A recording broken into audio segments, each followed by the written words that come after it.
This is it. You are in the right place at the right time because it's time for Blue Collar Crypto with the one and only Tim Terosian. My name is Sue Roscoff, and I'm here with the World of Ability Podcast Network. And I could not be happier to bring in the amazing Tim Terosian for his show today. Tim, how are you? I'm okay. I'm doing good, Sue. Thanks for helping me today. Always good to see you. Yes, same here. So let's talk about what we're gonna do with with our retirement. And when you hear retirement, I mean, it must strike fear into some people. Um, but when should you be retired? What's the optimal time to be retired? Let's just break it down. Today, right? Isn't today the day you want to be retired? Some of you love working, and I guess I understand that. But what if you had your retirement? What if you worked like you were retired? What if you enjoyed what you did to a point where it wasn't really, it was just such a normal part of your life? Um, just eat, chew, drink, you know, sleep, dream, work. It was just like breathing. Okay. All right, maybe somebody works like that, but when I go to work, I'm trying to be the fastest, smartest, the hardest working person there. I want compliments.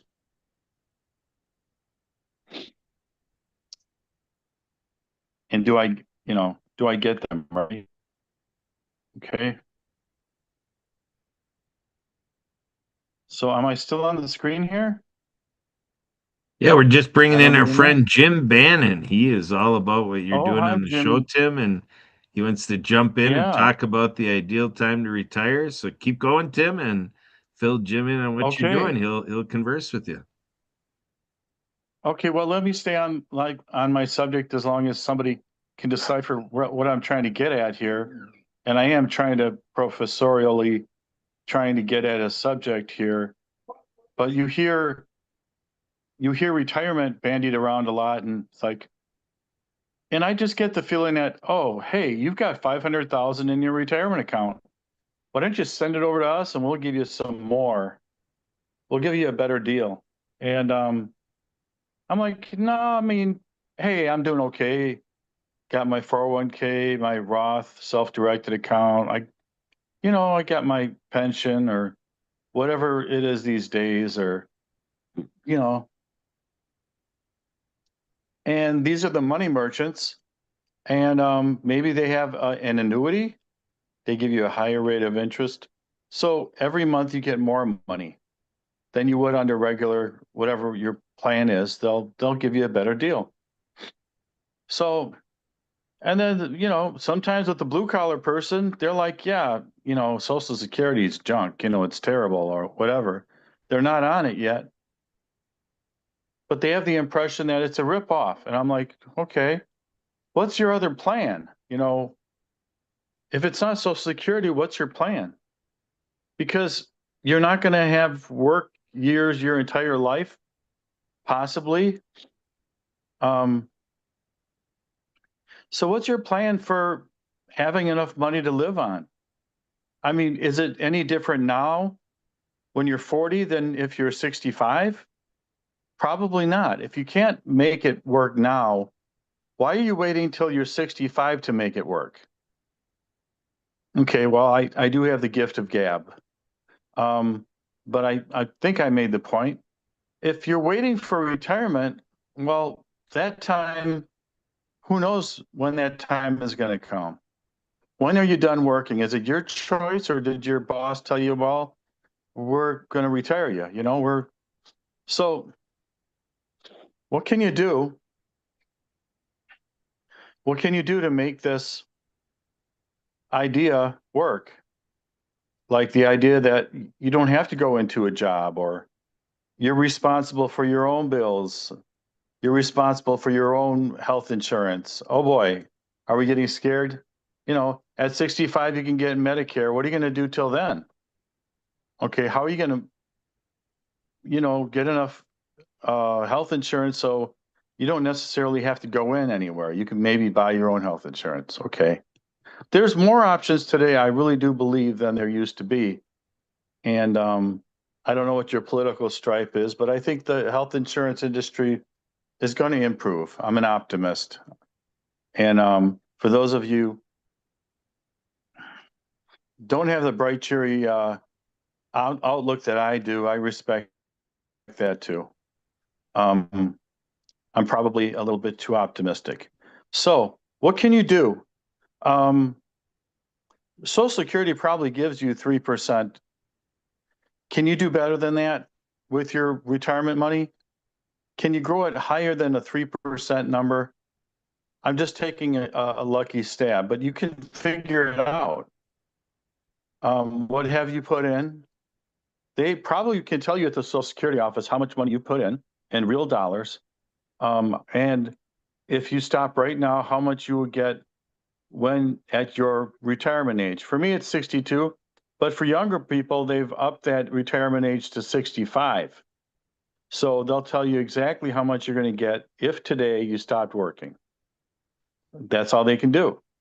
This is how much you're going to get every month at age 65. Okay, verbatim. Okay. So, but what can you do? Can you go into the market and do better than 3%? Well, that's a good question.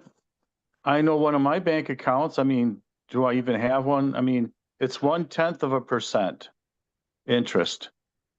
Okay, at that rate, it's going to take me a zillion years to get back to, I'll never get my money back. Because if you're getting 0.1% interest and inflation is 5%, that means they owe you on day one. Can you invest your money better than the bank does? Because when you give your money to the bank, they're just going into the market and making 5% when they're giving you 0.1%. And already they've 50 times your money, 5,000% they've made on your money. And then they're eating away at the value of your money, and the longer they hold on to it, they're devaluing it. So going to the bank and asking them, hey, can you do better than Social Security? Wow, I guess they don't need to do that. Social Security is kind of taking that off of their hands. Yeah, just go to Social Security or give your 401k more matching funds at your job or whatever. So I would suggest maybe then there's those silly commercials about buying gold and how good gold is and it'll beat inflation, and I don't know. Hey, that's something to consider. I like this thing called KOSS. It's KOSS. It's a stock, and it's a swing trader. So it goes up about 20% every month or so, and you buy it and you make your 20%, you get out, and then you get back in at the bottom and you make another 20%. I like that. What about doubling your money every year? You double it this year, now you double on top of the double, exponentially increase your money. Why can't you do that? And there are good stocks out there. You can follow stocks that are moving on like CNBC or MSNBC or the Wall Street. You can follow, they'll show you, the platforms will show you, E-Trade or whatever. So if your 401k is not doubling your money, there's an issue. There really is. So again, if you got a 401k that matches your dollar for dollar or gives you 50 cents on a dollar, you should definitely do that. That is a really good deal. If you put in a dollar, the company puts in a dollar on top, right, of your contribution. So anyway, you should look for this. You should be looking. You shouldn't be waiting for this day when they say you are retired. Okay. I mean, it is a good plan. Social Security, I have nothing bad to say about it. For most of us, it's a wonderful deal. For many of us, and I wouldn't even say most. But is it a good investment? That's debatable. It's just debatable. So look at your time horizon, how long you'll be working for your company, what kind of deal they're going to give you, if they have a special retirement deal planned for you. Get a Roth IRA. When the money comes out, you're not taxed on your retirement with a Roth IRA. I'm not sure what the specific state laws are on Roth IRAs, but the federal government doesn't tax you. It's after-tax money that you put in a Roth IRA, and it's after-tax money that you get out of it. So, but this is a good subject, retirement, for this show today.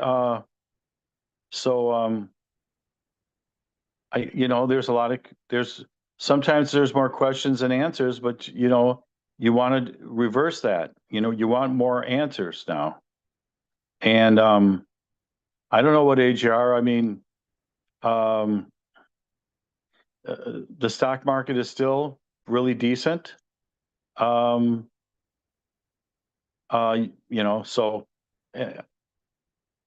so do we have other people here that would like to talk on this subject?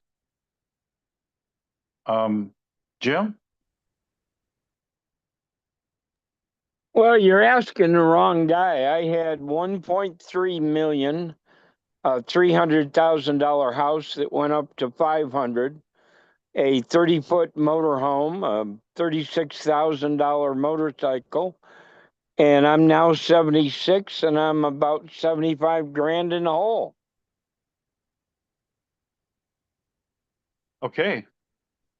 Well, that's wonderful. I'm sorry. I had 3 houses, a 64 Buick Riviera, and my Social Security is going to be very, very small. What did I do? I did some nice things. I was a millionaire for a minute, but I'm not anymore.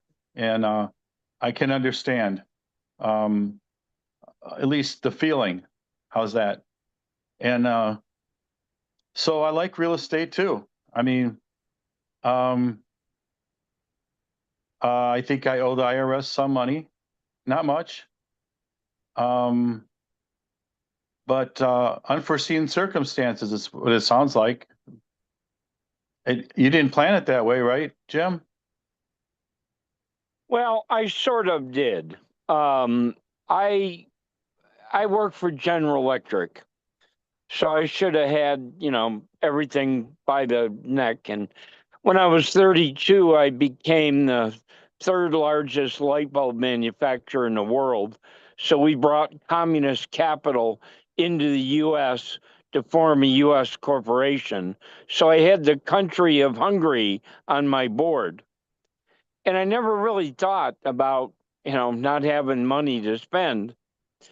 And then I was in a $4 billion merger when I lived in Chicago, right after 9/11.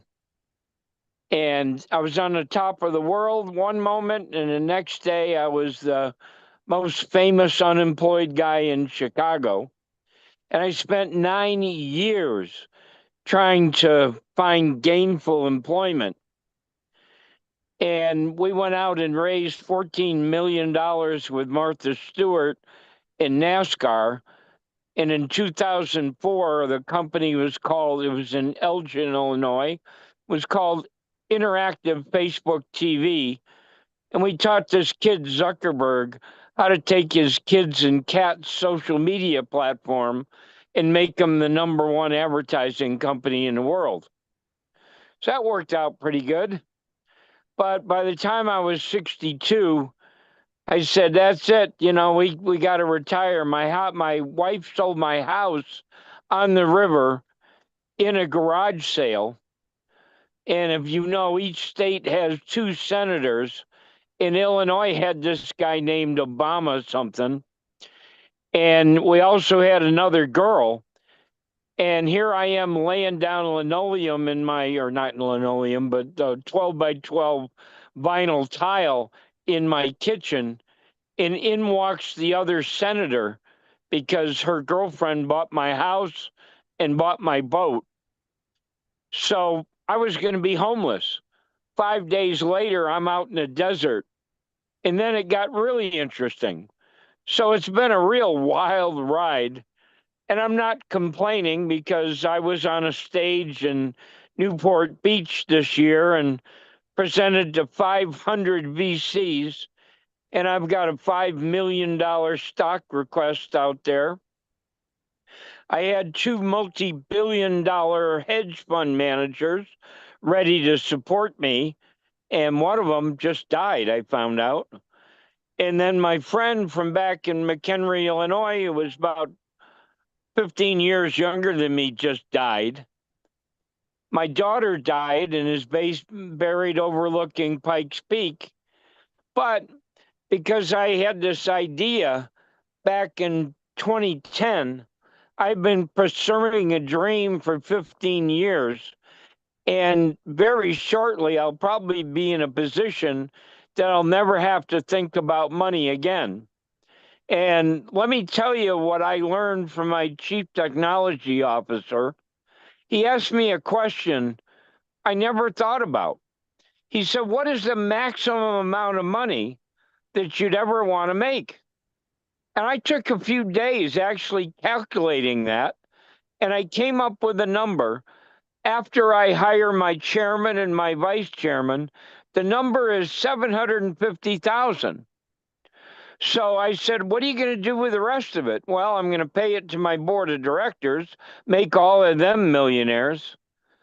And then I'm going to give half to one charity in Chicago called ImmermanAngels.org, because every member of my family is a member. They have one goal in the world, and that is any type of cancer anywhere in the world. They match a cancer fighter with a cancer survivor of the same exact profile. My ex-wife is a member. She had a double mastectomy. My 38-year-old daughter was a member. And on her deathbed, she said 2 things. One, Daddy, I am so proud. I just became an Immerman angel for a girl in California. And then she said, Daddy, you're connected. I want you to pay it forward with random acts of kindness. And then my other daughter did what Angelina Jolie did. You want to talk about courage? She had a prophylactic double mastectomy in her 40s. And then one day I got a phone call and the guy's talking really fast. He goes, hey, Jim, is Ed Randall? And I said, whoa, slow down, you guys from New York. Who the hell are you? He said, my name is Ed Randall. I am the voice of Major League Baseball on Sirius XM radio in New York. And I said, oh, you're the obnoxious Howard Stern's roommate. And he said, yep. And I'm your new mentor angel. So this year I was trying to pick up a girl. She's in her 30s. I'm 76. She's sitting next to her boyfriend in a bar, and I haven't had a drink in 16 years, but I love her brogue and her red hair. How do you pick up a girl who's sitting next to her boyfriend in a bar? Well, he was wearing a Yankee cap, so I said to him, hey, you want to throw out the first pitch? He went ballistic. He said, you mean in Yankee Stadium? And I said, yeah. Now, this is Tuesday. It's got to be Sunday. Well, she gets up out of the bar, walks over to me and says, sir, last thing I ever wanted to hear when I'm trying to pick her up. I said, name's Jim. It's not sir. And she said, if you're pulling his leg, he's going to break both of yours. I said, nope. So I take my phone out and I send a text to Ed Randall and I tell him what I want to do. Well, it's not 5 minutes and the phone rings. And it's his right-hand guy named Jeff. He said, Jim, are you out of your blanking mind? And I said, oh, did I not give you enough time? I mean, it's Tuesday. It's going to be Sunday. He said, well, they're not in New York. They're in Fenway. So I yell across the bar to the guy. I said, they're in Fenway. He said, I'd go to the ends of the earth. He said, he'd go to Fenway. He said, no, Jim, you don't understand. I can get your friend to sing the national anthem, but throwing out the first pitch in Fenway, the most major competition in all the history of baseball, that ain't going to happen. We've been working on this for a year. I said, that's okay. Tell Ed that I made the decision he's going to get half of my corporate profits. And by the way, just send me a text so I can show it to the girl to have her know that I never lie. Now, it turns out he wasn't a boyfriend. He was a co-worker, and I offered both of them a job on my board of directors. So if it sounds like I live an interesting life, yep. I've been arrested 5 times this summer. I live in a motorhome that gets about 140, 150 degrees when you have no electricity for the air conditioner and you're in the valley in Phoenix. So I moved up into Globe and I went through flooding that killed 3 people. And you know what? I ran into Kurt and Sue and they changed my life. Okay. Wonderful. Kurt, what do you think? Kurt has some talent with connecting people. It sounds You think? like. Sure. Yeah. So tell me what you do for a living. You know what? I'm 61 and I've decided that I'm going to be retired, but no, life's not over. But in December, I can collect my Social Security. So right now I'm not working. It would be nice. I would like to do something. So I like investments. I like the stock called KOSS, KOSS. I was explaining how it goes up 20% 5 times a year. It does this 5 or 6 times a year. And you can make a hefty fortune on it if you're just a regular guy, maybe a blue collar guy or anybody. So what did you do as a blue collar guy? I just did factory jobs. I have a degree. Such as? Anything. I've been in 100 factories, so I know everything about a factory. I know how everything is done, and I've seen it all. And that's the name of my show, so I just went with that. Let's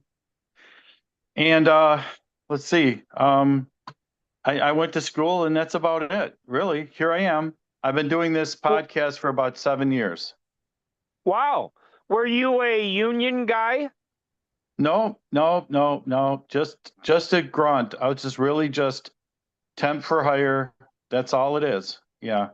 I've been with the same woman for 20 years, and now I'm a widower, and didn't see that happening, but she wasn't in good health. Not in wonderful health anyway.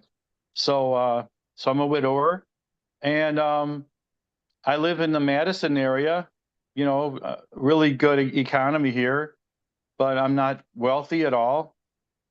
I can pay my bills. So yeah, I like numbers. I like finances. I'm a good problem solver. I'm a good connector, kind of like Kurt. I know how to get answers and get things solved and a little bit. So yeah, and I'm 61 years old. So oh, you're just a kid. So yeah. I was at one time in my life a member of the International Brotherhood of Boilermakers and Welders. And then I was national sales manager at General Electric. Wow. And then I was at 32, I was corporate vice president, sales and marketing of Action Tungsram. And I had my visa hand delivered to me by the commercial council. And I flew over to Hungary and just get off the Air Malwa flight. And this kid with a AK-14 over his shoulder looked at my visa. I thought he was going to salute me because it had the Tungsram stamp on it. And I got into a Volga, which is what Putin rides in. My driver was KGB, and I've been told not to take any pictures. So we went by the train station, which you've seen in the movies. It's gorgeous. And he nodded, so I took a picture. And then we continued on to the chain bridge, and he nodded, and I took a picture. And then we went to about a 12-story building with a red hammer and sickle. And when I lifted up my cell phone, he gave me the universal cut your throat look. Guess I didn't do that. And then I walked into the meeting the next morning, meeting with the director, and first thing out of her mouth, what's it like being in a communist country for the first time? And I was traveling with my vice president of OEM. And I said, wow, it's pretty scary. Bob and I are downtown Pest. And most people don't understand Budapest is two cities, Buda and Pest, divided by the Danube. And they all started laughing. Now, I do have a reputation of putting my foot in my mouth. So I turned to Bob and I said, Bob, what did I say this time? So when they calmed down, they said, Jim, you don't understand. You've never been that safe in your life because we have zero crime. We have no drunk driving because the first offense cost 6 months worth of pay.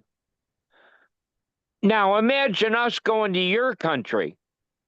Chicago, LA, Detroit, Philadelphia, Phoenix.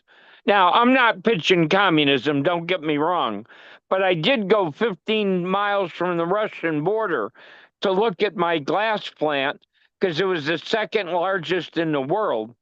And I love the Hungarians. And GE called me a commie, and the attorney sent out a note, said the next time I hear that word tied to Jim's name, yesterday is your last day with General Electric. And I reminded my friends that, you know, we ought to study in school. 1956, these four wonderful Catholic people, very creative and hardworking, were trying to stop the Russian tanks with picks and shovels. But unlike Ukraine, we ignored them. And they didn't say, wow, we want to be communists. And Viktor Orban, that big fascist who was at CPAC, finally did not get reelected. So they're back on the right track after being way, way far to the right. So I love Hungary. I love freedom. I love democracy. And I'm trying to do my little part to save this great country of ours. I understand. I understand. I've heard that Hungary is the biggest light bulb. Also, I was in Lithuania and I felt the same way about Lithuania. I didn't see any crime. I didn't see any police.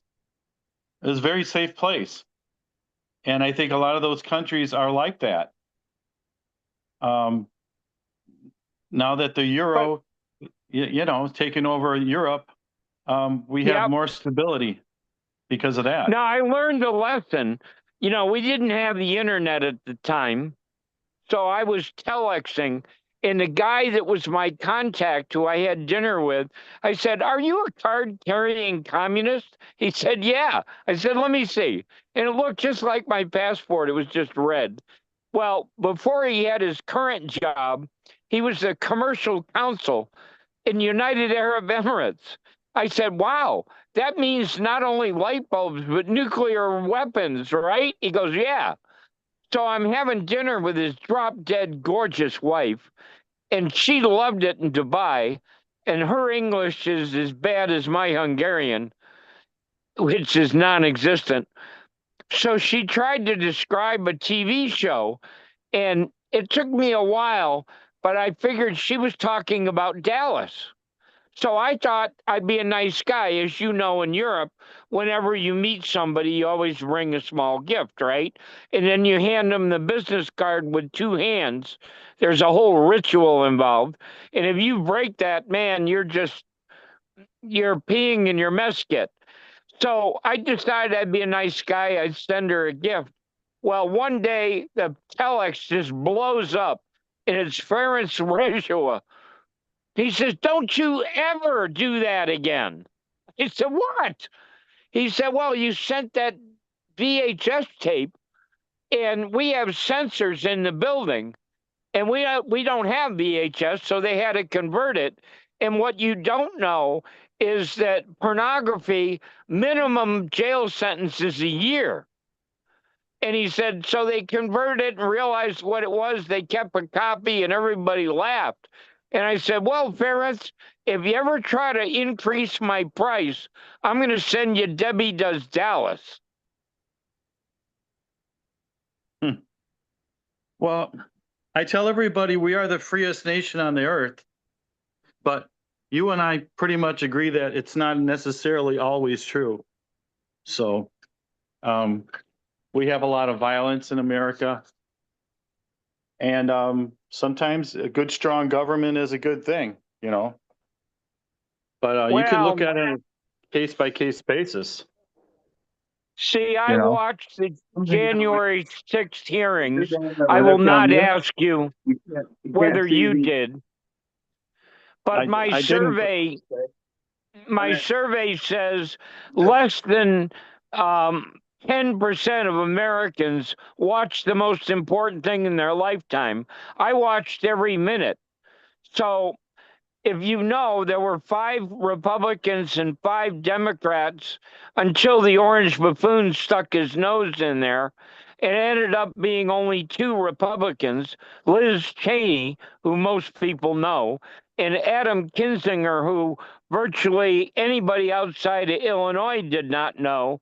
So I wrote to Adam, and his kid wrote back. I wrote the second time, the kid wrote back. I wrote the third time, I said, "I don't mean to be obnoxious, but I've been with the most powerful people on earth, and I only talk to chief executives and decision makers." Now, Tim, here's a life lesson.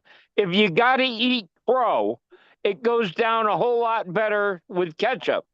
Because the kid wrote back the third time and said, "Jim, I'm the co-founder.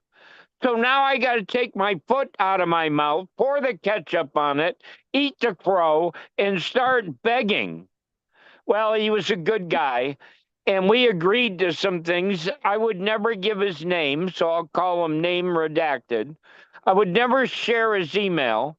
I would never share his cell phone. And I'm a video producer, so he allowed us to videotape our Zoom conference as long as nobody on earth would see it. And I always respect people's time.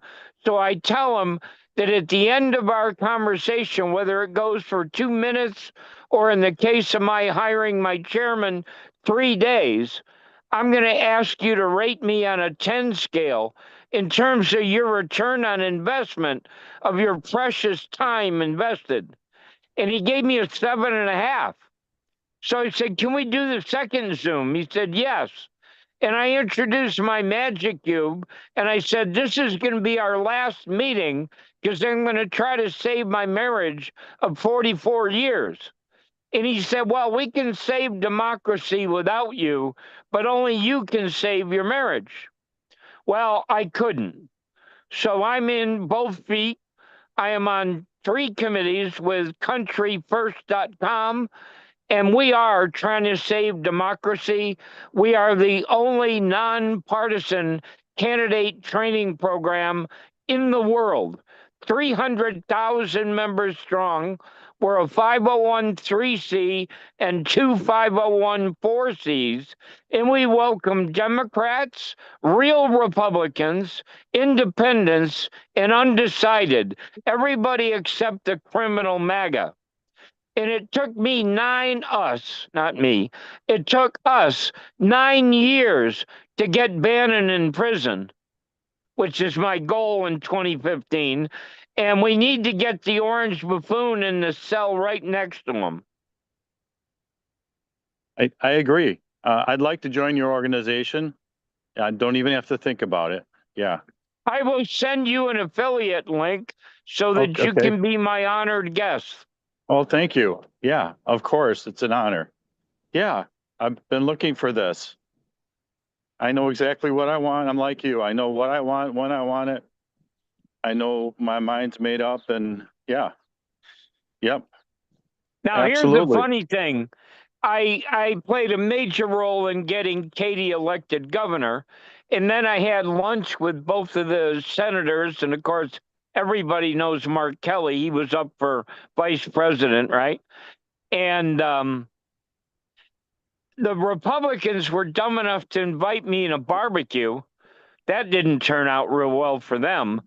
But I met Warren Peterson, who's the Republican president of the Senate, and I will go to jail again if I use the word guarantee, but I am assuring his election as Attorney General. Oh. Huh. Yeah, I'm getting tired of every time we don't want one party in, they screw up, we just have the other party, and it just goes back and forth, and we get the same result.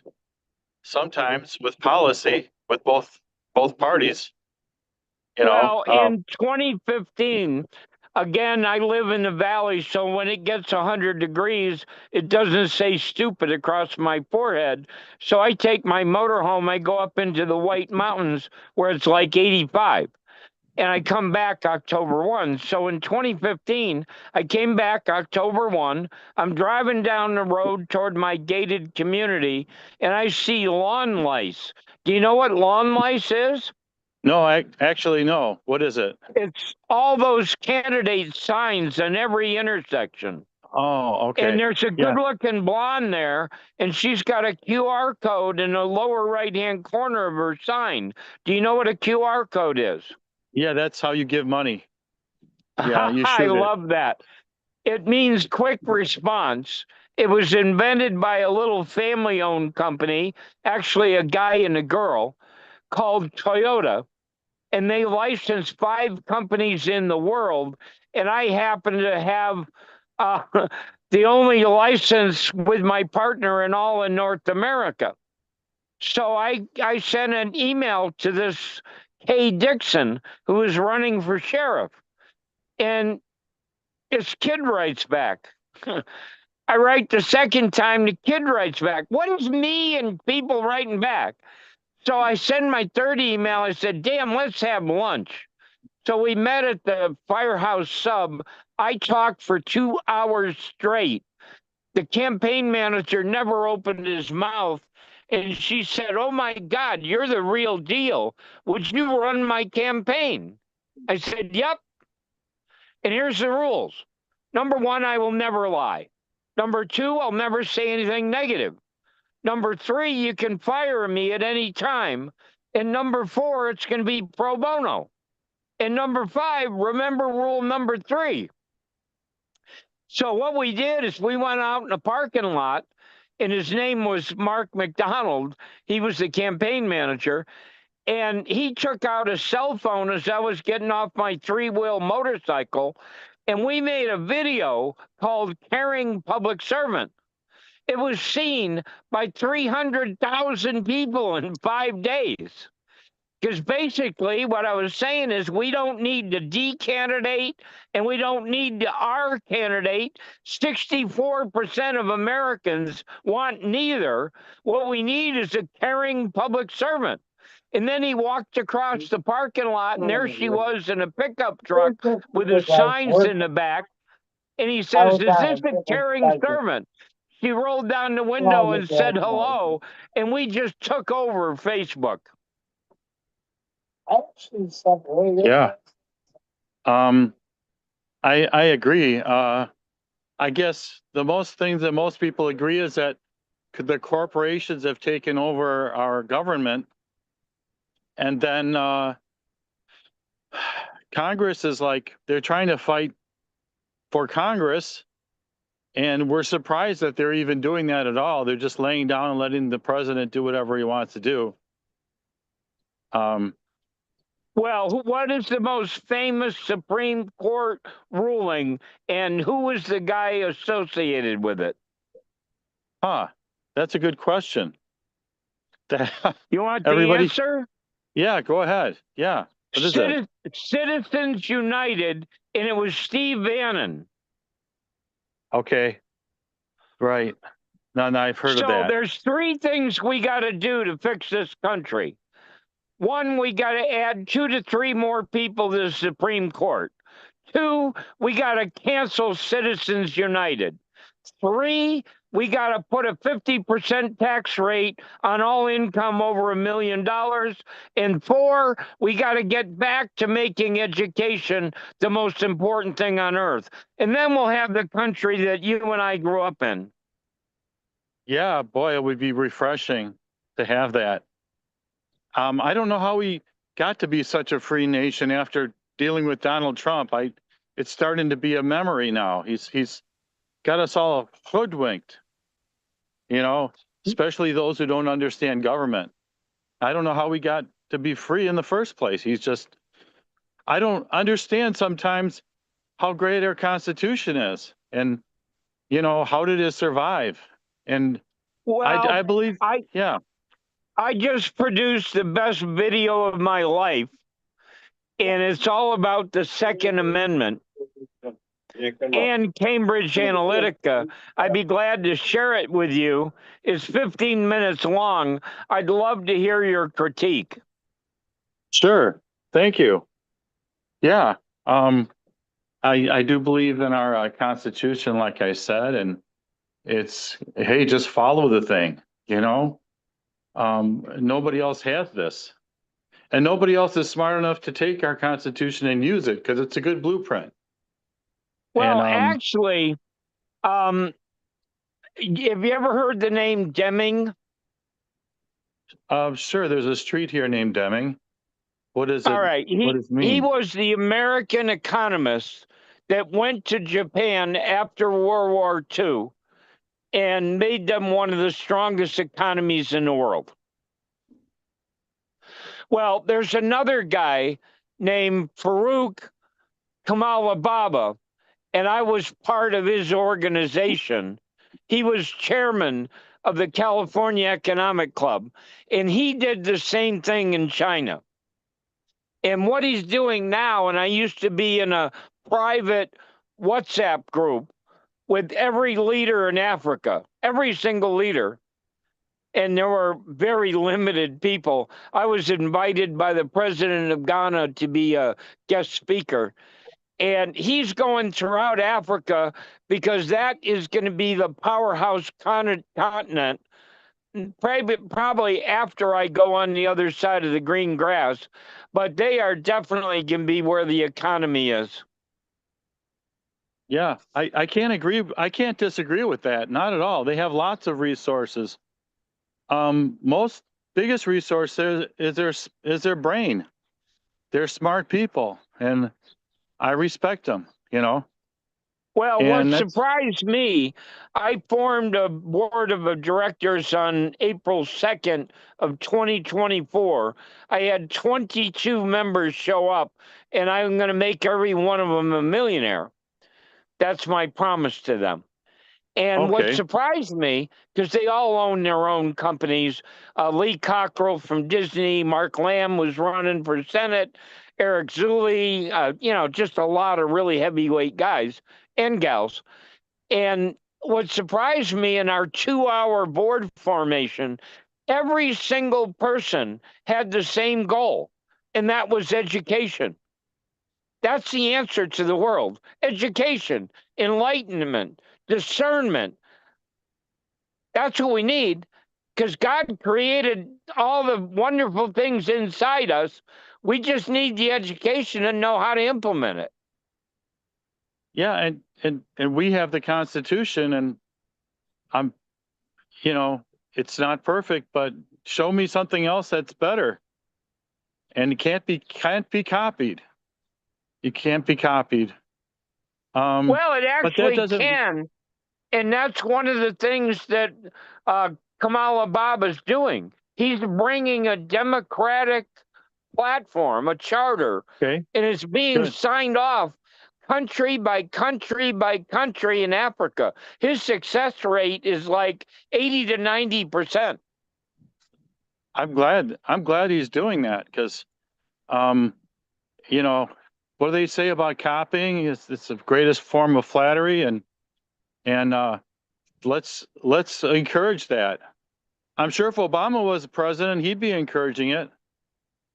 You know, Now, I want to actually change, and this is just me, so you can laugh at me, but I want to do away with competition. That's the one problem with democracy. That's what brings greed and billionaires and all of that. If we would just collaborate. So that's what I'm doing. I have 5 world-class companies. 2 of them are going to be S corporations. One is already. The other is a holding company. And my main company, I want it to be a cooperative, collaborative. And by the way, that is a legal structure in Canada. And that's what I want us to be. All of us work to get, not communist, right? I mean, the theory of equality is a foundation of communism, but the implementation sucks. If you want to know where all the billionaires are in Hungary, I could take you by Lake Balaton and tell you that, yeah, this is where the less than equal people live. But if we collaborate instead of cooperate, if we cooperate and collaborate instead of compete, in social media and people like Kurt and Sue, that's exactly what they're doing. I think that that's the model for the future for our children and our grandchildren. I really do. sure. I'm not disagreeing, not at all. I'd like to be part of that. That's the way I operate. You know, I'd love to be part of that. Well, you got 350,000. I'll make you my chairman. You'll Oh, have sure. 49% equity. Sure. Yeah, I'll do it. Yeah, All I right. know what I want at any moment of the day, and I'm fine with that. That sounds great. Yeah, I have a vice chairman open for 200,000 for a 40% equity, and everybody laughs at me. They said, you can't do that. I said, don't tell me what I can't do. We did it. We did it for 10 years. Hungary had 41% of the company. Alan Merkin, who created Philips Lighting, was my boss. He had 10. And Ernie Perez, who was out of Cheswick, Pennsylvania, and created remember the $1, $2, $3 circulars at Kmart in a Sunday paper? That was all him. That was Action Industries. So we did it. We ran a corporation for 10 years on that structure. So yeah, it can be done. yeah, yeah. I have big dreams, and I'm only 60, like you say. You know, I'm just getting started. But I'm a teenager again. That's my life. So Feels great, right? it does feel great. That's how you feel. That's a good And feeling. now you So, can date all those 35 to 55 women that you were looking at, right? sure, they already popped their babies out. Now they're looking for some fun. And So a girlfriend of mine sends out a text message to every film producer in Arizona. Oh, she happens to be the executive director of Warner Brothers and Paramount Studios. So the next thing you know, I'm in Darth Vader's brother's office. How's that for an honor? sure. His name is Matthew Earl Jones. And halfway through the conversation, and I was honored because he hung up 6 phone calls that came into him. It could have been the president of Sony or the governor or whoever. He just kept hanging up. And halfway through our conversation, he told me he was from Connecticut. And I said, oh my God, I'm a UConn grad. And Horshack was my housemate. And he goes, Okay. no way. He said, I work Okay. for BBD&O. Well, it's, one of the top 5 ad agencies in the country. And when he said that, I looked him straight in the eye and I said, you son of a bitch. He almost fell out of his chair. I said, you know, when I was 29 and I was national sales manager at General Electric at Neela Park in Cleveland, we hired McKenzie and we hired you. And you stole our line, which Jerry Price, my ad guy, wrote, and it was called "We Bring Good Things to Light." And you stole it and made it "We Bring Good Things to Life." And that became GE's theme for years. And you Yeah. never paid Jerry a dime, and I never got any of your money. And he laughed like hell. Huh. Yep. That was theft. Yeah. Yeah. I something about where I live is we invented everything in the world here in UW-Madison here, our school. Yeah, I believe it. I know Yes, a professor there. Her, we just give it she's away. a white girl, and her Yeah. black husband just died of cancer. We just give it away anyway. We invented Yeah. it and we give it away for free. And the Well, rest that's of the because world you're makes money. cheeseheads. That's right. That's the truth. Especially Kurt. He's definitely a cheesehead. Yeah. And you know, there's only one good restaurant in America, and that's Culver's, right? Well, yeah, it's a little big on the belly though, but it's delicious. It really is good. They make Now, a good I was burger. managing the second largest restaurant in Canada. Culver's is actually we call that a supper club. So all he did was that's all he did was he took the supper club and he cloned it. And that's why it's so important. It's better than a diner. It's one step up from a diner, but it's a supper club. Yeah. And they don't serve beer, but everything else. Oh, they sell walleye fish, fresh walleye fish. Wonderful It's incredible. fish. Wonderful. They do a great job. You used to. And then what do they call their concrete mixers? Oh yeah, that's what they call it. It's an ice cream. It's called oh yeah, I know what that is. Custard. It has egg in it. That's called a custard. Yeah. And so they call it a concrete mixer. And they used to have mix-ins for that. I don't think they have it anymore. You could put Oreos or M&Ms in it. Oh yeah, they still have it. Yeah, I've seen it, and it's incredible. Steve, my first job was a restaurant. I was the youngest manager in the history of McDonald's Corporation. Oh, okay. I worked for Ray Kroc. They made a movie about it called The Founder with Michael Keaton. I've watched it so many times.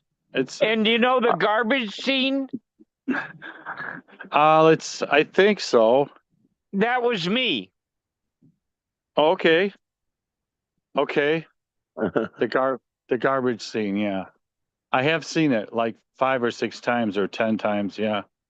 Now, let me tell you an insider story, okay? I was dating a really gorgeous girl from across the river from Louisville. My dad built Appliance Park East in outside of Baltimore, Washington, because he was with Appliance Park in Louisville. And when I got out of school, I didn't have a job. So I went back to Louisville to get with a woman I was in love with. So I walked into Kentucky Fried Chicken shortly after Hamm's Beer bought it from J.Y. Brown. Do you know this story, by the way? No, I don't. Okay, it's an interesting story. J.Y. Brown went to 13 college roommates. He said, "Come with me. I just bought Kentucky Fried Chicken from the Colonel, and I'll make you millionaires." And he did. So he had just sold it, and he married Phyllis George. Remember her? Yeah, I know who that is. Yeah. Miss America. And he became governor of Kentucky. So I marched my fat ass in there in 1971, and I said, "Hire me." And the vice president said, "Jim, I like you, but I can't hire you." I said, "Why not?" He said, "You don't have a master's degree, and your resume sucks." So he rewrote my resume, let me use the Xerox machine in their white mansion on the Waterson Expressway. And at 21 years old, I went to work for the third largest computer company in the world, Singer Business Machines, who just bought the old mechanical Friden calculator company. So at 21, I'm competing with IBM and DEC, Digital Equipment Corporation, and I'm installing these 300-pound mechanical typewriters with paper punch tape at Fort Knox Army Automated Commissary System. I'm working on 100% commission. I'm living in the ghetto on 3rd Street, and the cockroaches are eating my Tums because my diet was White Castles and Tums. Yeah, because people think the ghettos are just in the inner big cities, but they're everywhere. Yep. $10 a week. Which was money back then. Yeah. But not much still.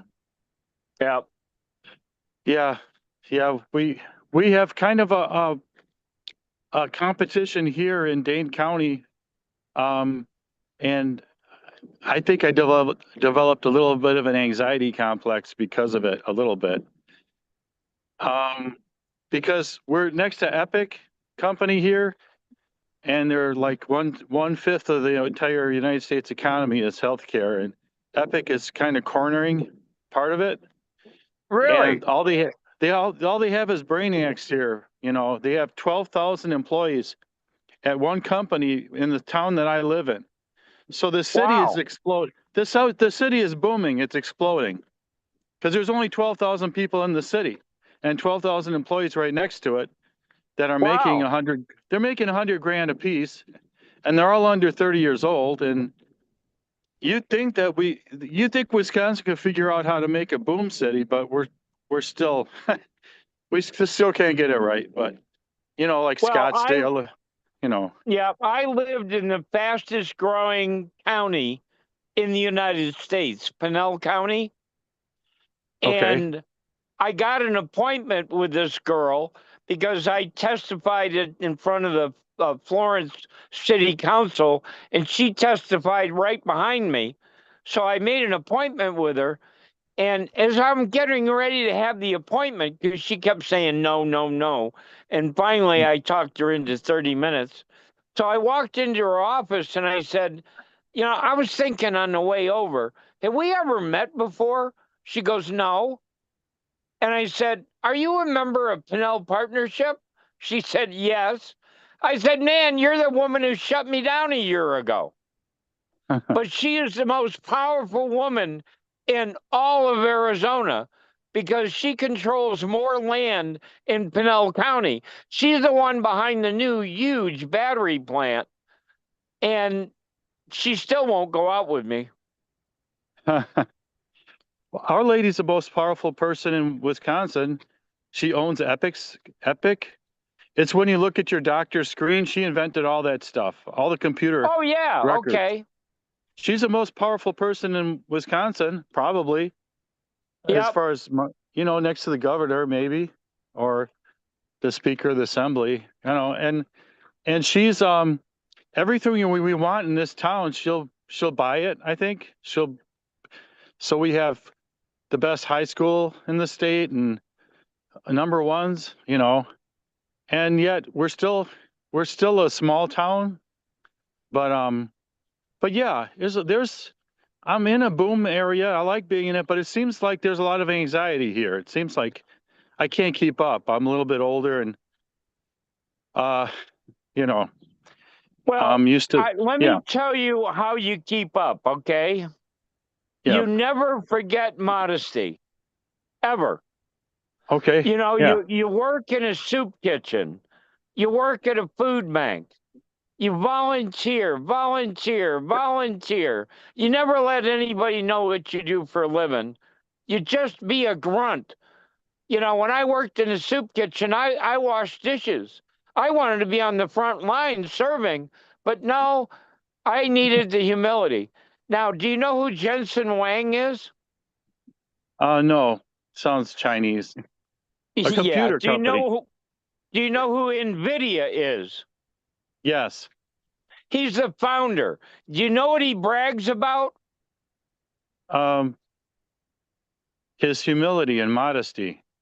Yeah, being the best dishwasher in Wendy's not Wendy's. I'll get it. Denny's. Best dishwasher in Denny's history. That's what he brags about. Okay. His company grew, the stock grew 1,000% in 5 months. Okay, that's 10 times. He Okay. is the biggest AI producer in the world. And they can't make their own chips without AI. Okay. And So, absolutely. And so he's my hero. And his management style and mine are almost a perfect match. huh. I do like Asian people because some of what I think about them as a race, and I think I'm an Asian person myself, actually, but I'm Armenian, so if you look on the map, you just go, okay, it's not Northern Europe, you know. And so I love do. Armenians. Yeah, well, I'm full-blooded Armenian. My dad grew up in Syria. Yeah. And so I like culture. There's no culture here in Wisconsin. It's like a black hole of culture. It's all Germans. So it's all Norwegians and Germans and where I live, and then the students come and go, you know, but smartest university. And I went to school on the Mississippi River in La Crosse. Where? La Crosse, Crosse, Wisconsin. Yeah, that's where Menards is, right? That's actually not too far. They're in Eau Claire, but Yeah. but not that far. It's the same zip code, and Eau Claire or Was, yeah, Eau Claire, I think. That was one of my great customers. And when I left the company, I got the greatest compliment because they're known as the hardest people on earth to do business with. And the buyer turned to me and he said, "You know, Jim, working with you wasn't the easiest thing I've ever done, but I sure respect you." And I thought, oh my God, did he really just say that? My girlfriend picked a piece of candy up off the floor and they almost arrested her there at Menards. It was a piece of candy sitting on the floor, and they're like, "Well, where'd you get that candy from?" You know, we nearly got arrested in Menards, you know, and there was nobody in the store really, but so yeah, I've heard stories, but yeah, they're tight. But I think we have good business ideas here. We just give it away for some reason, and I'm not going to blame the other political party for that either, you know. But it's like, I don't know. It's safe from corner to corner. We live in a safe state here. Yeah, you do. You know, it's funny. I moved to Arizona. I used to make jokes when I was with GE because I traveled the US and Canada for 25 years. And somebody'd say they're from Arizona. I said, "Oh, it must be beautiful when the dirt's in bloom," you know, being a smartass. So I actually fell in love with this place. But when I get involved in politics, I only had 5 weeks and I lost the race. And I'm anal, so I have a 34-page PowerPoint about everything that we did, every dollar we spent, what we could have done better, the whole thing. And I sat down with one of the 5 founding families in East Valley, and I went over it, and they said, "Jim," his name was Don Barney, he said, "Don't be so hard on yourself." I said, "Wait a minute. I had a candidate who'd been 31 years in law enforcement. She had a master's in criminology, FBI SWAT trained, first female in Maricopa. I mean, on and on and on. And I lost to a guy who never managed 2 people in his life." And a guy said, "You were fighting the Mormon church." Well, you could have blown me over with a feather. That'd be like running in Boston, being anything other than an Irish Catholic Democrat. Ain't going to happen in our lifetime. So we I- live in this gated community, and the guy who built all the Target stores was our chairman. And he just Huh. completed this new community center. And so he invited Mark Lamb to be the guest speaker. Now, Mark and I had never met. So I'm standing there and they got the double doors open. He's got 6 sheriff's deputies behind him. He sees my name badge and he goes, "Oh, hi, Jim." I reach over my hand, I shake his hand, I look him in the eye and I said, "Mark, Pinell County won." And I walk away. Now, I spent the next 6 years building a relationship with this guy, and he had a big event over by the library, hundreds of officers.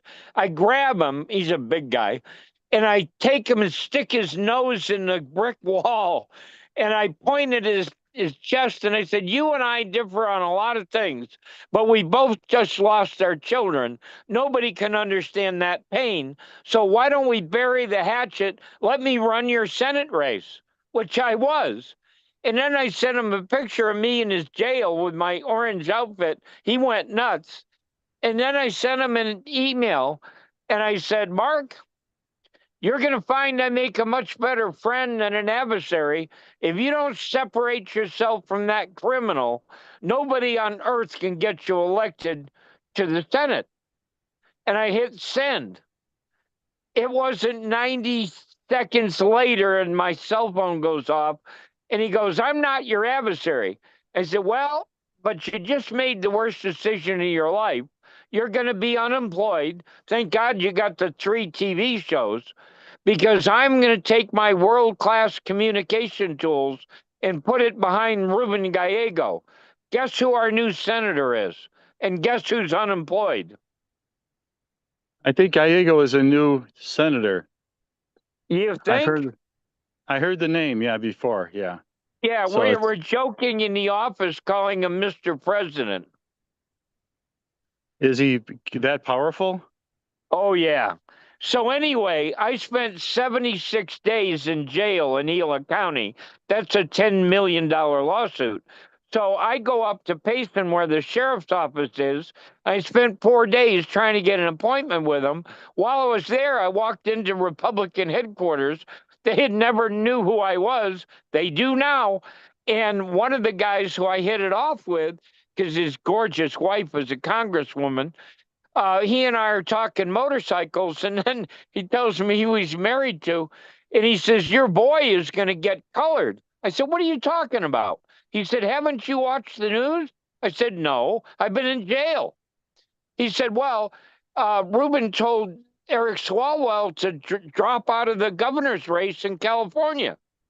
So I did my due diligence like 2 in the morning, and Ruben is just handling these Fox reporters. I mean, he's being Ruben, okay? He's just a Marine with a huge heart. And he blew him away. He took responsibility. He said, "First of all, I'm loyal to my friend. Shame on him." Yeah, that's what we want, right? People who love their friends. And he said, "I know his wife, his kids. We used to pick him up from school, but he lied to me." And so I had bad judgment. I'm going, Huh. "God, you got a politician who is taking responsibility and apologizing." So I'm going to win the $100 bet with a redneck MAGA guy up in Payson. Huh. A politician that's taking responsibility. Oh my goodness. He's a I great guy. He really is a great guy. He visited every single Native American tribe in Arizona, every single one. well, I grew up in an ethnic community, and I left that community, and it was probably a mistake. But you believed everybody, you took them at their word, and then I looked around and I treated everybody the same, and I totally got screwed, and because I realized, oh, hey, it's kind of a dogfight out here. So over Well, nothing. it's a shame. I grew up in the Western Hills of Massachusetts, and then I was in Connecticut. And when I grew up, my buddies were Pikes and Spicks and Wops. And, we took pride in our diversity. Yeah, that's We how I thought grew up. that was wonderful, right? I brought Yeah. two Jewish kids into the priest's house. What's the priest's house called? Come on. A church, a Rectory. temple. Rectory. Yeah, I brought two rectory. Jewish kids into the rectory. Nobody ever did that in 1964. I did. Yeah. Yeah. So I've been in an interracial relationship, and I loved it. And I'm a widower, and I'm like, and I'm starting to not feel sorry for myself here. So, and then but I don't know what to do with the rest of my life. And if I could get into a career, I would get into it. All right, come work with Yeah. me. I'd love to. I accept. And so I accept. And because I just need something to do. And the podcast is fun. Kurt lets me say whatever I want to say. And then I guess, and then yeah, I'd love to. Yeah. Well, let me tell you about podcasts. I was in Chicago. I was the best known unemployed guy in Chicago because I ran the Barrington Career Center with 4,200 clients who made over 75,000 a year. And I had 7 verticals on Yahoo groups. So during that time, I met a guy who's a professional podcaster, and I never knew one of those. So I got on a bus and I took a train and 2 buses, and I met him for lunch. And he said, I can't believe you traveled all the way from McHenry just to meet me. So he invited me on his birthday bash, and he had a podcast that went all day long. He invited some of the most powerful people on earth. So, man, did I get inoculated, right? So the next thing you know, I'm with Bill Conrad, who is the #2 WordPress podcaster in the world. And he is he's the guy you'd love. He was a Air Force Huey pilot in Vietnam. When he got out after the Tet Offensive, that wasn't enough. He went to West Point. He became a Green Beret. And then he had 4 tours in Afghanistan as a lieutenant colonel. And then he was the mayor of Modesto, California, and his wife is a major realtor in Reno, and he's a builder. So I hear he's running for Senate. So I call him up. I said, how about I run your race? So I was. Bill Conrad. Okay. I mean, if we could get more people in Congress like him. Now, he didn't listen to me and he lost the race, but you got to listen to me. I know what I'm talking about. Well, I wouldn't doubt that. I'm not doubting that at all. I'm not doubting that at all. Yeah. McHenry is a lady next door. I talk to her every day. She's from McHenry. They came to Wisconsin, but she German and Swedish. But yeah, McHenry. What's her name? I might know her. Okeson, Okeson. No, Okeson. but I lived on the river, and when I got here in Arizona, I joined the Apache Junction Chamber. What a mistake. But one of the guys I met, he's like in late 80s. He was one of the original Amway guys. He also was the president of the Illinois Bankers Association. So we really hit it off. Turns out his son lived across the river from me for 17 years. I never knew him. Yeah. And I'm a Midwesterner. McHenry is 60 miles from where I'm standing. And I grew up in Racine, which is Chicago-ish. Yeah. So I used to spend all my time at Lake Geneva. Oh yeah, I've been there a couple times, and I had a house there in Salem. So yeah. You ever ride on the mailboat? No, I haven't been on that thing. That's fun. Yeah, I've seen it on TV. So yeah, I don't know. I like to say I was born in New York, and I was so. But Where? In Yonkers, Westchester. Yeah. It's probably the wealthiest county at the time. Yeah, Westchester was. Yeah. So, but half my family is like Syrian Armenian, the other one's American Armenian, and but yeah, so I look very dark, but I'm not complaining. I went to public schools, and I like it here. I like safety. I don't know if I'd make it last very long in Chicago or New York, but I am a cheesehead, so but yeah, I would love to work for you. I've been looking for a job for 40 years here, so um you know, make make me make me decent here, I guess. Yeah. Well, Um we'll start at $240 an hour. okay. Okay, good. Good. Don't worry. I don't I usually under ask for wages, so we're not going to have any problems there. So No, I'm serious. You'll learn that everything I say is pretty astonishing, but it's all true. I am so stupid. I never figured out how to lie. you're so stupid, you're smart. How's that, as they say Well, in I'm the smart enough Midwest? to surround myself with geniuses. That's what I'm good at. Yeah, and there's people with qualities. Curtis is one of them. And He sure is. yeah, And Sue. yes, yes. And I had the best relationship. Um I had everything in the whole world, I was but I still have a lot to offer in Well, I maturity. agree. Let me peel back the onion. I'm going to Yes. hit you with a fire hose. All right. Okay. I am serious about the $240 an hour. Okay. Okay. Yeah. I own the only license from Toyota in all of North America. And I spent 16 years perfecting the technology. I am the best in the world, bar none. So when I kept getting put in handcuffs, I came up with this idea because I used to travel the world, right? And if you go to Japan and you meet somebody, the first thing is you got to have a small gift. And then you got to have a professional business card. And when you present it with two hands. You look the person straight in the eye. You bow down slightly as you extend both arms forward.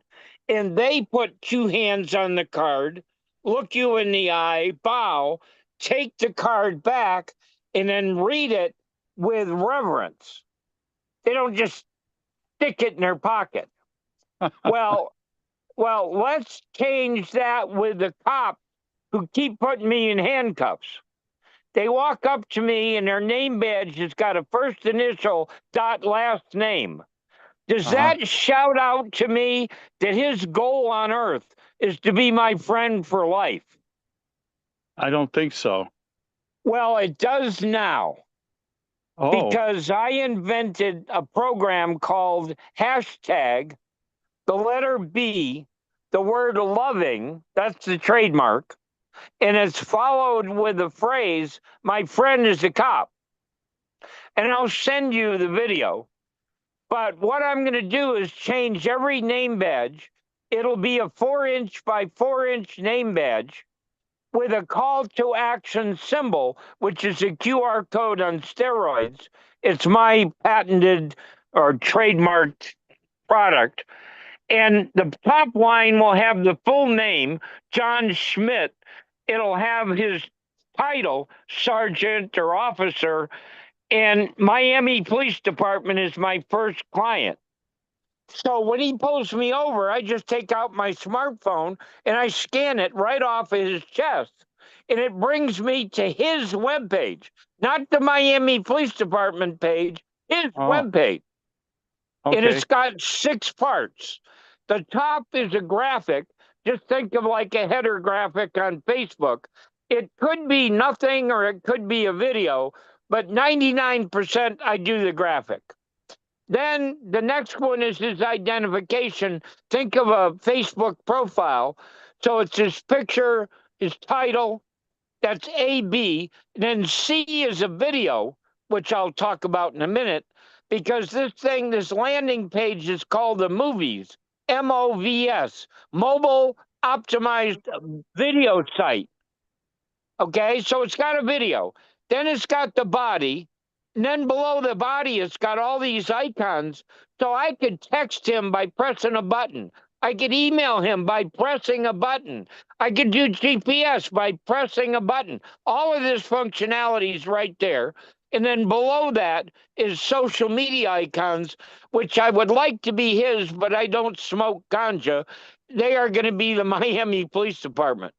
Now, let's go back to the video. I am a video producer, and my partner was voted #1 network video producer in the world at the Oscars last year. So I could charge them a lot of money, but I don't. They could do a selfie, and they do a selfie and they say, "Hi, I am Aaron Schmidt. I am an officer with Miami Police Department. I've been here 6 years. I have 3 kids. I played basketball in high school, and I want to be your friend for life." End of video. Then in the body is a call to action symbol so that your friend can scan it right off your phone and go to the same location that you're at. And then here's the beauty. Now it's got, commercial for Miami Police Department, but they ask you, what is your name? Last name's optional. What is your birthday? Year is optional. What is your shirt size? Hey, wait a minute. What are you doing? Well, I'm doing that because in the trunk is a T-shirt with the logo, 2 hands intertwined with a heart, hashtag be loving, my friend is a cop, right next to call to action symbol on the front and back. So I'm going to give you a T-shirt, whether I write you a ticket, I let you go, or I handcuff you. And we are going to be friends for life. I needed your name and your email and your birthday because I'm going to send you a birthday card every year on your birthday. And if you don't speak English, you press a button, and one of my board members translates 150 languages with 100% accuracy with master's level people who have a background in law enforcement. And the police department pays nothing until they use it.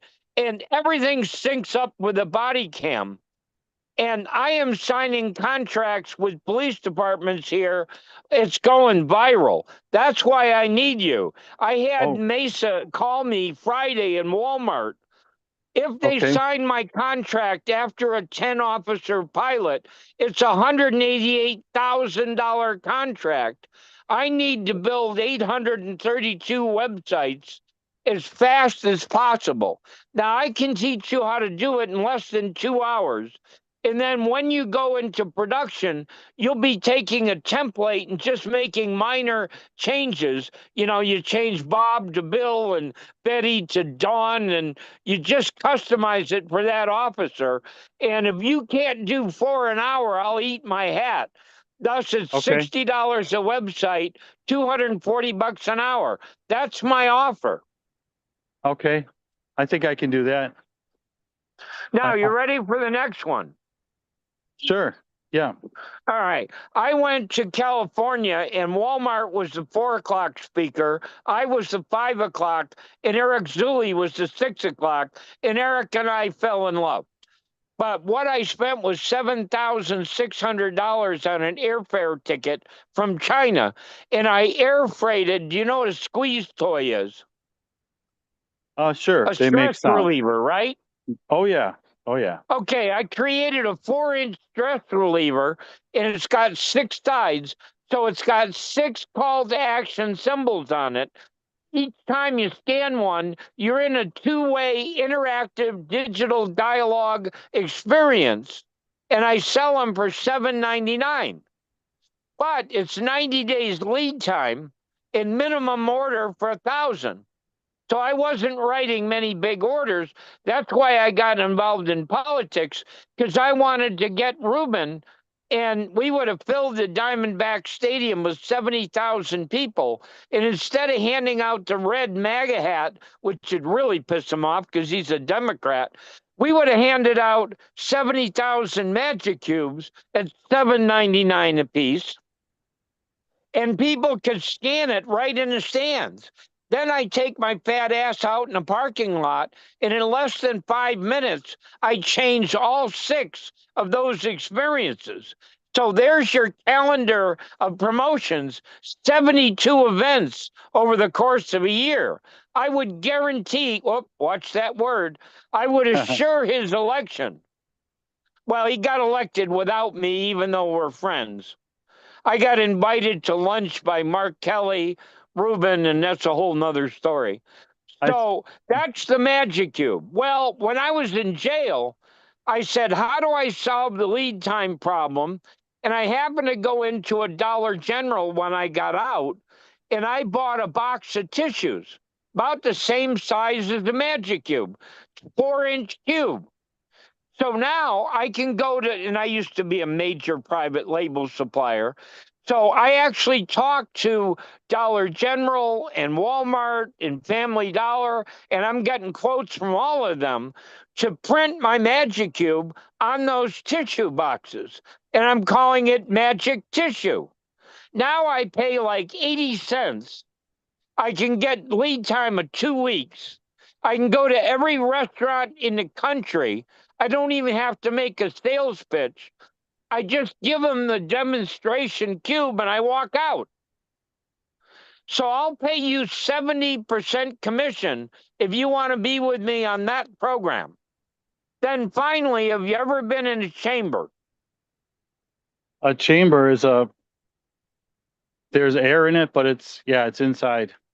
No, Chamber of Commerce. Oh yeah, I go there once a month. Well, All right, I go to they're the like city tits council. on a bull. They don't do their job. So what I did is, you know what a lunch and learn is? Yeah, it might be a company that wants to use a chamber of commerce. Yeah. Right. So what I did was, because I'm a video producer, and the first company I built in Chicago that failed miserably was PowerPoint to YouTube.com. So what I did is I took a slide presentation and I turned it into a video, and it's going viral around the United States because people can do their own self-guided lunch and learn. I'll pay you 70% commission. Okay. 70%. Is this video or in person? Because I like in person. No, it's video so that we can have 100 events going on at the same time. Okay, good. I'm good at that It's too. self-guided. People do it themselves. It's totally turnkey. All you do is convince the executive director to use their constant contact and send out an email blast to their entire membership. I write the cover letter, and then I create a call to action symbol so they just scan it, and voila, they're in the middle of the self-guided training program. Okay. It still sounds and good. At the end, they're buying product from me, and I'm paying you 70%. Wonderful. Yeah. I'm good with that. Yeah. So I'm serious as death. Now, you need to hire other people, because to do 800 websites, it can't be just you and me and a couple other guys. We got to hire people fast. And I will pay you a 10% override for everybody that you bring into the organization. Now, finally, again, I know a little bit about politics, you think? So no lawn lice. Don't do what the other candidates do, because they're going to lose. I am going to do it all digitally. So I could tell you all the things I do for a candidate, but I don't want to waste everybody else's time today. Hi, Robert. I didn't see you come in here. Hello, Jim. How are you? I am, now that I'm meeting Tim, I'm on the top of the world. Awesome. Thank you. That's same here. Ditto. And Robert is considering spray painting these tissue boxes, black and white, and I'm teaching them how to create Avery labels with the call to action symbols that you can just stick on them so that we can get demonstration products out in the market even before I get the mass production done.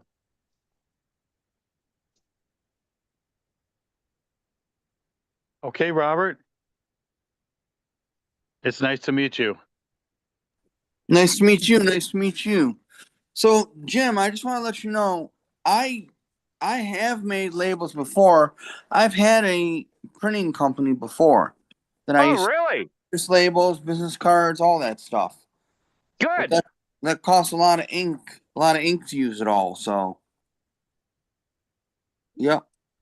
Well, So, I don't think that ink costs anywhere near what the $2,700 commission pays, right? right. You're right about that, Jim. So, Okay. Wonderful. So we're building a company, Jim, right here in the palm of your hand. Okay. And I have the talent and I have the resources right here. I look around me and they're all programmers. I'm in the number 2 or number 3 Silicon Valley in the country, I think. Might be Well, I stretched. am such a techie that I don't even let people know I know how to code because I have the most powerful software on earth. If you can cut and paste, you can do this. Now, Okay. after I left GE and did some other things, I was relationship director for 5 verticals. So I had 1,600 Unix installations. I had an international sales force of 100. So yeah, I can be a real geek when I need to be, but I don't need to be. Yeah. Let's see. What I'm good at is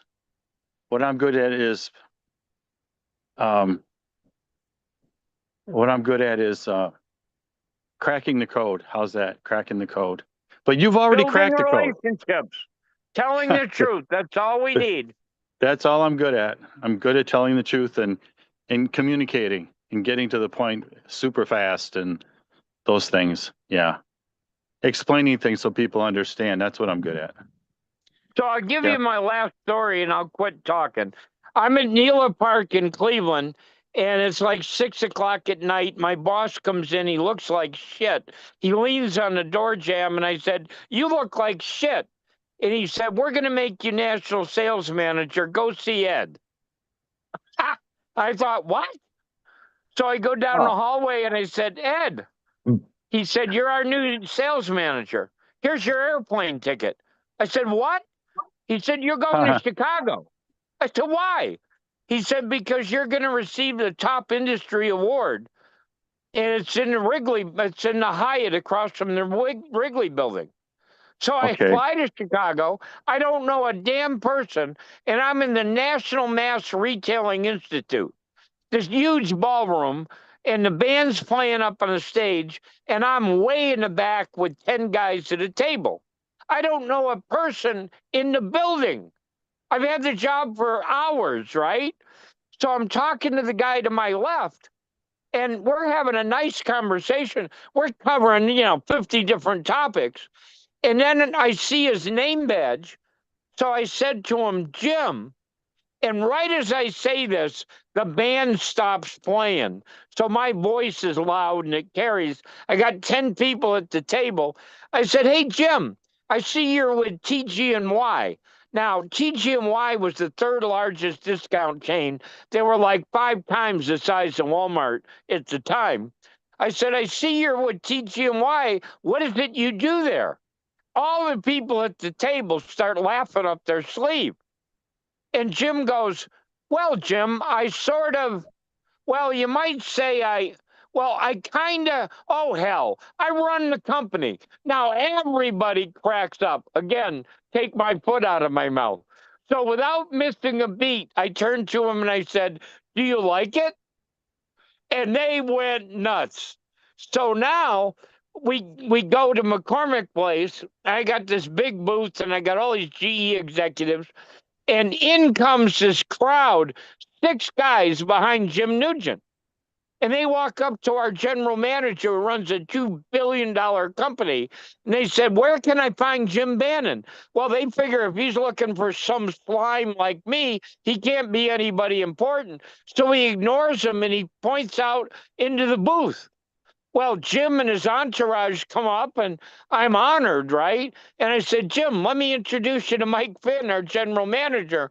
So we walk back to Mike Finn, and when I introduce him, he realizes who this guy is, and he cuts me out of the conversation with his back. And Jim saw that in a minute, right?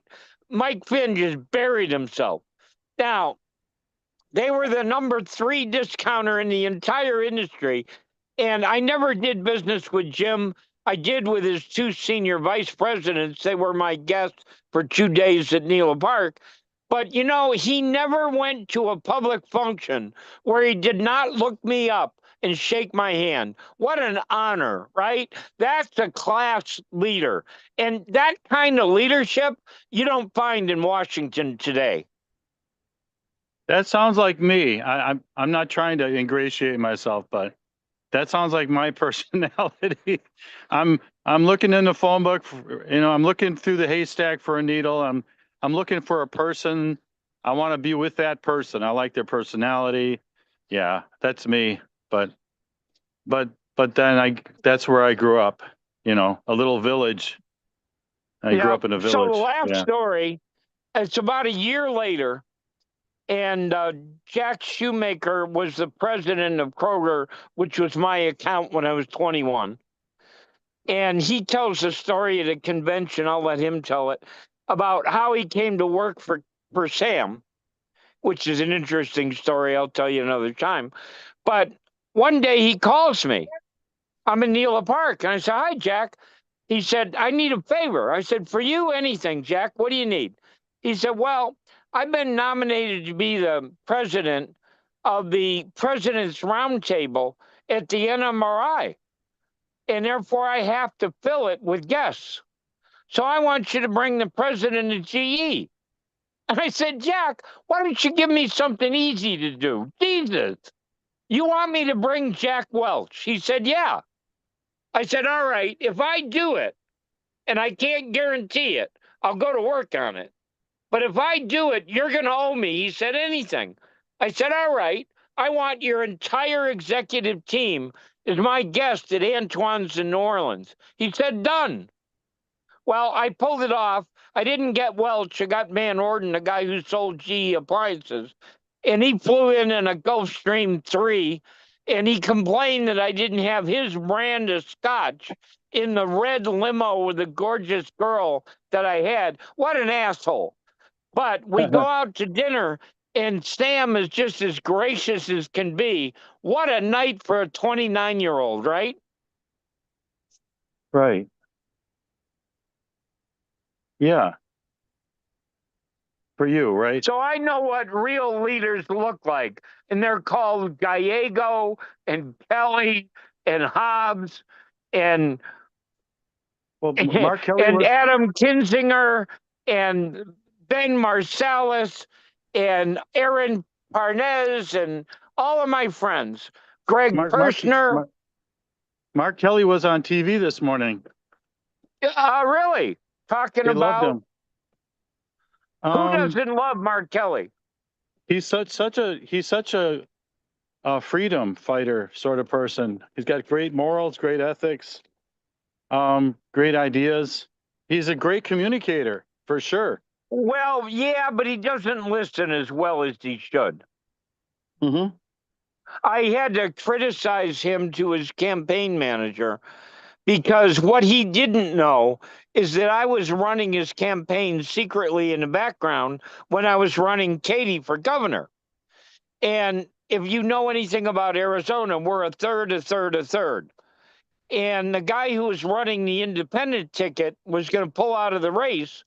And he wanted to give the votes to either McMaster, Republican, or Kelly, Democrat. But he couldn't reach Mark Kelly. Neither could I.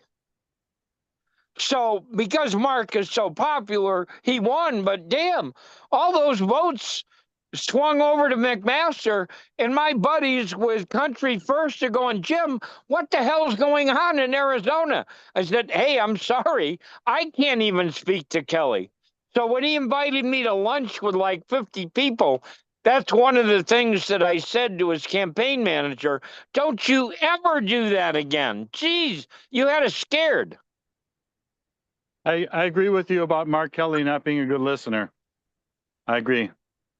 Yeah. So I met him, right? And I got my magic cube in my hand. I give it to him and he goes, what everybody does, what's this? And I said, I tell teachers not to answer that question. That's why we're the worst education system in the country. Tell the kids to go figure it out. So I said, I'm Jim Bannon. I wish I could say Terry Virts told me to say hello to you, but that would be a lie, and I never lie. He looked at me like I had 3 heads. And I said, but I have his autographed book that I could give you. Now he leans forward and he said, why the hell would I want Terry Virts' book? Now, what he doesn't know is I'm with Country First. I'm on the speaker committee.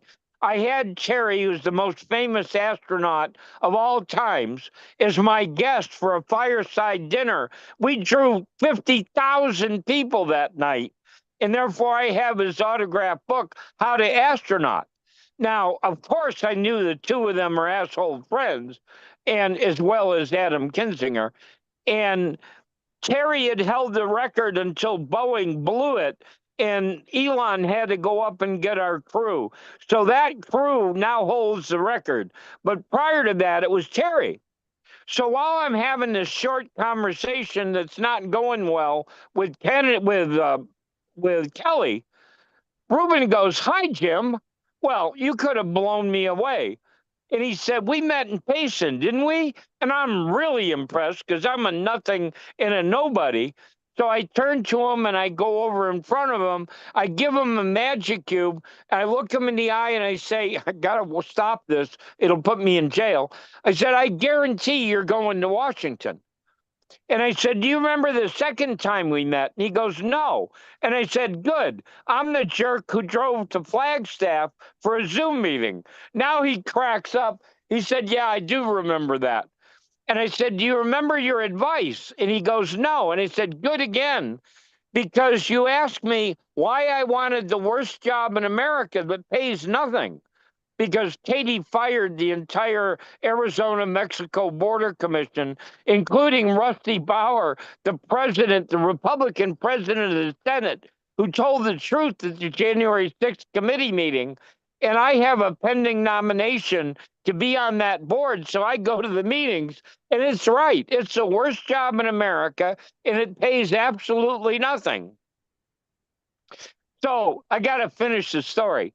So there's like only 50 people at this place. So I walk outside the kitchen. I walk out in this tiny little porch, and there's a gorgeous girl. So I walk up to her. Here's what I said, word for word. Hi, I'm Jim Bannon, and I read body language really well. You got people flocking around you. You must be somebody important. Who the hell are you? Word for word. He goes, well, my name is Marlene Galen Woods, and I was a TV anchor for 25 years, thus the Drop Dead Gorgeous. And I'm a widow. Well, my ears go up like antennas. And my husband was Attorney General. And I ran Adrian Fontes' campaign for Secretary of State, check. And I'm running for Congress out of Scottsdale, check. This is my girl. Now, bottom line, I was polite and we parted ways and the party was breaking up. So I went out to my car. I got another magic cube. I came back. She was talking to a girl. I'm not going to be rude. I just gave it to her and left. I drive a block and a half, and here's where my board of directors goes nuts. I pull over the side of the road and I text her, Marlene, Jim Bannon. I was debating on whether to ask to be your communications consultant for your campaign or to ask you out. I decided to do both. Send. I took a screen print. My board said, "You did what?" Now, ironically, she didn't listen to me and she lost the race. So fast forward a year or so, and I am with a megaphone outside of David Schweikert's office because I'm with Indivisible and Mobilize and Country First and all of them. And this guy walks by, gives me a business card. I've been running his race ever since that moment. He's gay. He is the publisher of In Business Phoenix magazine. He's got a black husband, and he's got a early 20s son, and he doesn't listen because I've been running his campaign. He doesn't even know it. So when the Republicans invite me to the barbecue, there's David Schweikert. So he meets me. I got a gorgeous wife, 5 kids. We chat. He tells me he's going for governor. I said, maybe Burger King is hiring because you are not going to be governor. He said, I like you. And I said, no, you're not going to like me when you find out who I am. So back to Marlene. So I'm in this RV group with 20 people with bad judgment because it's invitation only and they let me in. And I have a $300,000 motorhome, but the president is the president of FMCA, the Family Motor Coach Association. He's a full bird colonel, and his rig is $1.5 million. But I tried to explain what my magic cube is. He never got it. That was years ago. So now all the people have changed, and I find out that the treasurer knows Marlene. They are neighbors. So I go up to Scottsdale, last week to meet Marlene, and of course it's a UPS place. So I make a relationship with a lady there. She gives me an envelope and a piece of paper, so I mail it out the front door and in the back door, right? I said, Marlene, you better accept my invitation because I assure your election, or else you're going to lose again. So maybe I won't be able to date her. I wish I can, but maybe I'm going to run her race in Scottsdale. Scottsdale, huh? That's Scottsdale? Yeah. Yeah, okay. Gotcha. That's quite a story, isn't it? Yeah, yeah. My board said, you did what? I said, I'm horny. I'm single. She's gorgeous. Whoever said, did God ever say you need to separate, sex from business and religion? And I mix them all together. I have no silos and I have no fences, but I have no silos in my life. They're all together. I do all this shit because there's one God and one angel, and I follow what the angel tells me to do. Okay. Well, And I bury Robert, don't I, Robert? Like getting hit with a fire hose, isn't it, Robert? It is, Jim. It is. It is. It is. So tell Tim how miserable I am to communicate with. Mr. Tarosian, he is very difficult to deal with over the phone and text messaging and whatever.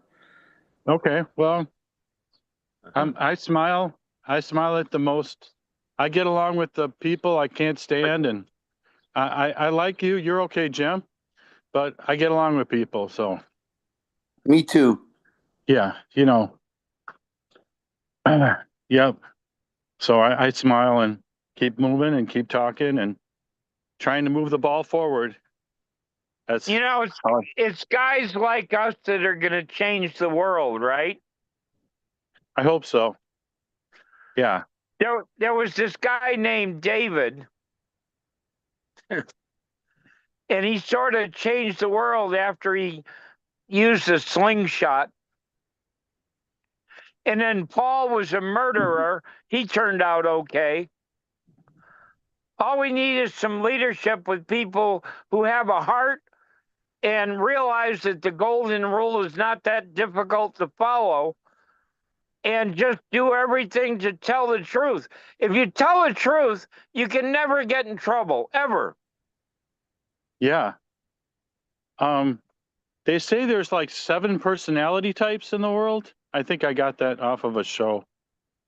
So sometimes the truth from one person might not be exactly. Some people don't know when they're lying. So, but yeah, absolutely. So Can I ask you what it was that you lost your life and she was or your wife? She was African American? yeah, she was African American, yeah, and she had open heart surgery and it went bad, and she developed interstitial lung disease. Oh, So all these attorneys, all they say to me is, "Oh, she smoked," but I just go, "She didn't have this disease before the surgery." But I don't have power of attorney. But yeah, we were together about 25 years, and I was like, "This is great. Let's just keep going and going," and life gets in the way, and the surgery did not go. Oxygen tank, we just tried to keep it going at home. I took care of her at home. It basically was oxygen tanks I had to look at. I took care of her, and that was it.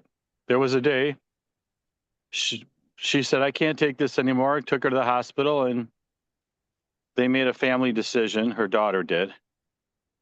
Yeah, and she was a Southerner. She was from Arkansas originally. So she had a lot of good Southern, a little bit different when they're from the South, maybe. yep. But she's just a wonderful companion for me. Just Any wanted to be. kids? No, we raised her grandkids up here. We took care of them and raised them. So yeah, we did a really good job together, and they're beautiful young women right now. Yeah. So we didn't make any babies. So, but yeah, this is just November. Yeah, it was the best time. And I'm like, will life ever be that good again? And I'm like, probably not. Probably not. But I'm much more confident a person because of her. I'm way better focused, smarter. I can think on my feet. I just attribute everything to our relationship. So, and I don't know if everybody has that kind of relationship, and I don't really care to, I did. I had a Well, nice. it's a blessing, man. And it's great that you appreciate it. Yeah, to appreciate something is 99% of something. Yeah. Well, one guy told me a marriage is not a 50-50 deal. It's an 80-80 deal. We're kind of stubborn people that put our guns down. Pretty stubborn individuals, me and her. But we liked each other enough to not fight and to, yeah. But she's a stubborn Southerner. She found her way, There's something about the Southern Arkansas, something. I don't know. I learned a lot from her. She was just my perfect mate. But yeah. I blame myself. I'm a hard person to live with. I'm a hard person to live with myself. I'm Well, like, I had 44 years. Every time I walked in a room, I had the most gorgeous wife, great mother. I can't say enough good. But when a couple loses a child, the divorce rate is 80%. wow. So I wrote it off to PTSD. And then the only thing I held against her, she made no effort to try to fix it. And then recently, when I was arrested by the Tempe police, I got in the Mesa Police Department, and the guy presented me with paper. I said, "What's this?" He said, "It's your ex-wife and a protection order." And I said, "Damn it, I'm going to piss on her grave." And he laughed and he said, make sure you do it at night because otherwise I'm going to arrest you for the following three things. Yeah. Sense of humor. No, it's great. And I think I understand, you know. It's I thought that we left on amicable terms, me and her, you know. And I was stubborn. I held a grudge against myself and her and the world, and you know, I'm trying to recover. And I'm doing okay. So yeah, thank you. It's it's a it's a blessing because I don't know. I just feel um so wealthy in so many ways. Well, I got 16 years of sobriety, so I could get up on a soapbox about how great I think AA is. I think it should be part of the high school curriculum, but I'm in the minority. It should definitely be part of the high school career. There's no doubt in my mind. It's such a problem. My friend has 5 brain surgeries and she's 30 years sober, and you know, she listens to AA at 8 o'clock in the morning, like video, and yeah, absolutely should be part of the curriculum. Alcoholism is terrible. It's terrible. And she Yeah, was I an buried a alcoholic. lot of good people, including I just found Yeah. out yesterday, my neighbor in McHenry was a straight United flight attendant, and his best friend was from Denver, and his name is Bales. He's a beekeeper. He works in a Subaru shop, and we're really close. And he told me yesterday that Danny died of a heart attack, probably in his, I don't think he was 50. Yeah, I think you and I had, yeah, we had miracles. Yeah. Um, so I'm beginning to understand what the pain is in everybody's life. Oh, hell A yeah. a more human. Um, and we went to Egypt together, and she was afraid of heights, and I just tried to make it work. We were very different people. But I wanted to make it work, and it took a lot of effort, and she was depressed a lot of the time, but I was happy to be at Denny's and Perkins and any place, Culver's, anywhere we went. And I lost 30 pounds in like 1 month Wow. because You know, because depression is the worst curse on earth. I mean, I had it. I attempted suicide twice, so I have a real warm spot in my heart whenever somebody is depressed. I can see it from a mile away, and I do everything I can to help, right? oh yeah, that's wonderful. That's great. The other guy, this will surprise you. The other guy is the one I'm trying to get on my board. It's been 10 years. I think he's going to say yes. His name is Lee Cockrell. He was executive vice president of Walt Disney World Resorts. He created the happiest place on earth. And now he is hired by General Austin to train the 2 and 3 star generals. He gets $20,000 a day every time he steps on a stage. And he and I were on a podcast, oh, I don't know, 10 years ago. And I turned his podcast into a video cast and I gave it to him as a Christmas present. But in his podcast, he was talking to a special forces podcaster, Wally Carmichael, and he opened up about depression. It was pretty amazing to hear a guy like that talk about what it's like, right? Well, you can't really tell who's depressed and who's not. A lot of people look fairly normal. But I'm not saying you can't, but I appear to have everything in order, but I probably am depressed right now, but but I'm seeing a counselor right now, a psychiatrist. So, and yet people do look up to me, and I have lots of friends, and I'm still depressed. So there's no formula there. It's just kind of a biological thing. Well, I think there is a formula, okay? And I'm going to ask you, this is not being narcissistic, this is being a gift. I'm going to ask you to go listen to my TED Talk on steroids. It's called The 4 L's of Life. Listen, Okay. learn, love, and lead. And when you get through that, you'll have some insight. Also, the #1 selling Amazon book is I'm part of 30 authors, and my chapter is called Success Begins with V and Ends with G. So it's not that I'm a bad speller, it's just that volunteering has been the key to my life, and gratitude is the thing that keeps me grounded. So between those two things, I think that I'm pretty solidly balanced right now. I honestly have not had depression in literally years. And if you take a look at what happened to me, I mean, 76 days in maximum security, solitary confinement, 23 and a half hours a day is an innocent victim. I mean, if I had depression, that's the time to be depressed, right? Well, yeah. I just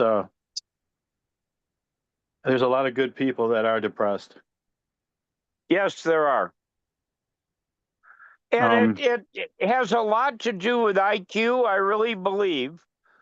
But it also has to do with being blunt, not having the training and the tools when you grew up. That's why I'm such an AA advocate and, you know, self-help books. And I don't think anybody, and my daughter was in LCSW, so I got to be careful. But my own experience, I have yet to meet a person in the mental health field that had any skill whatsoever. None of them, not one.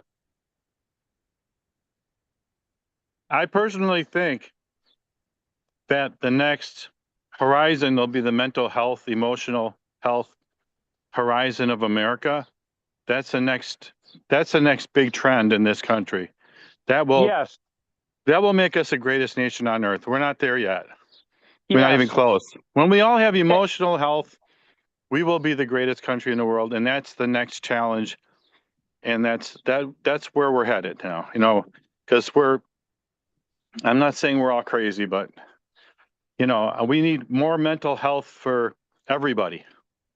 Not And just I have people on my board that are some of the world's best experts. Dr. John Kennedy, and the people with the great discovery. I mean, I'm attracting these people like a moth to a light bulb.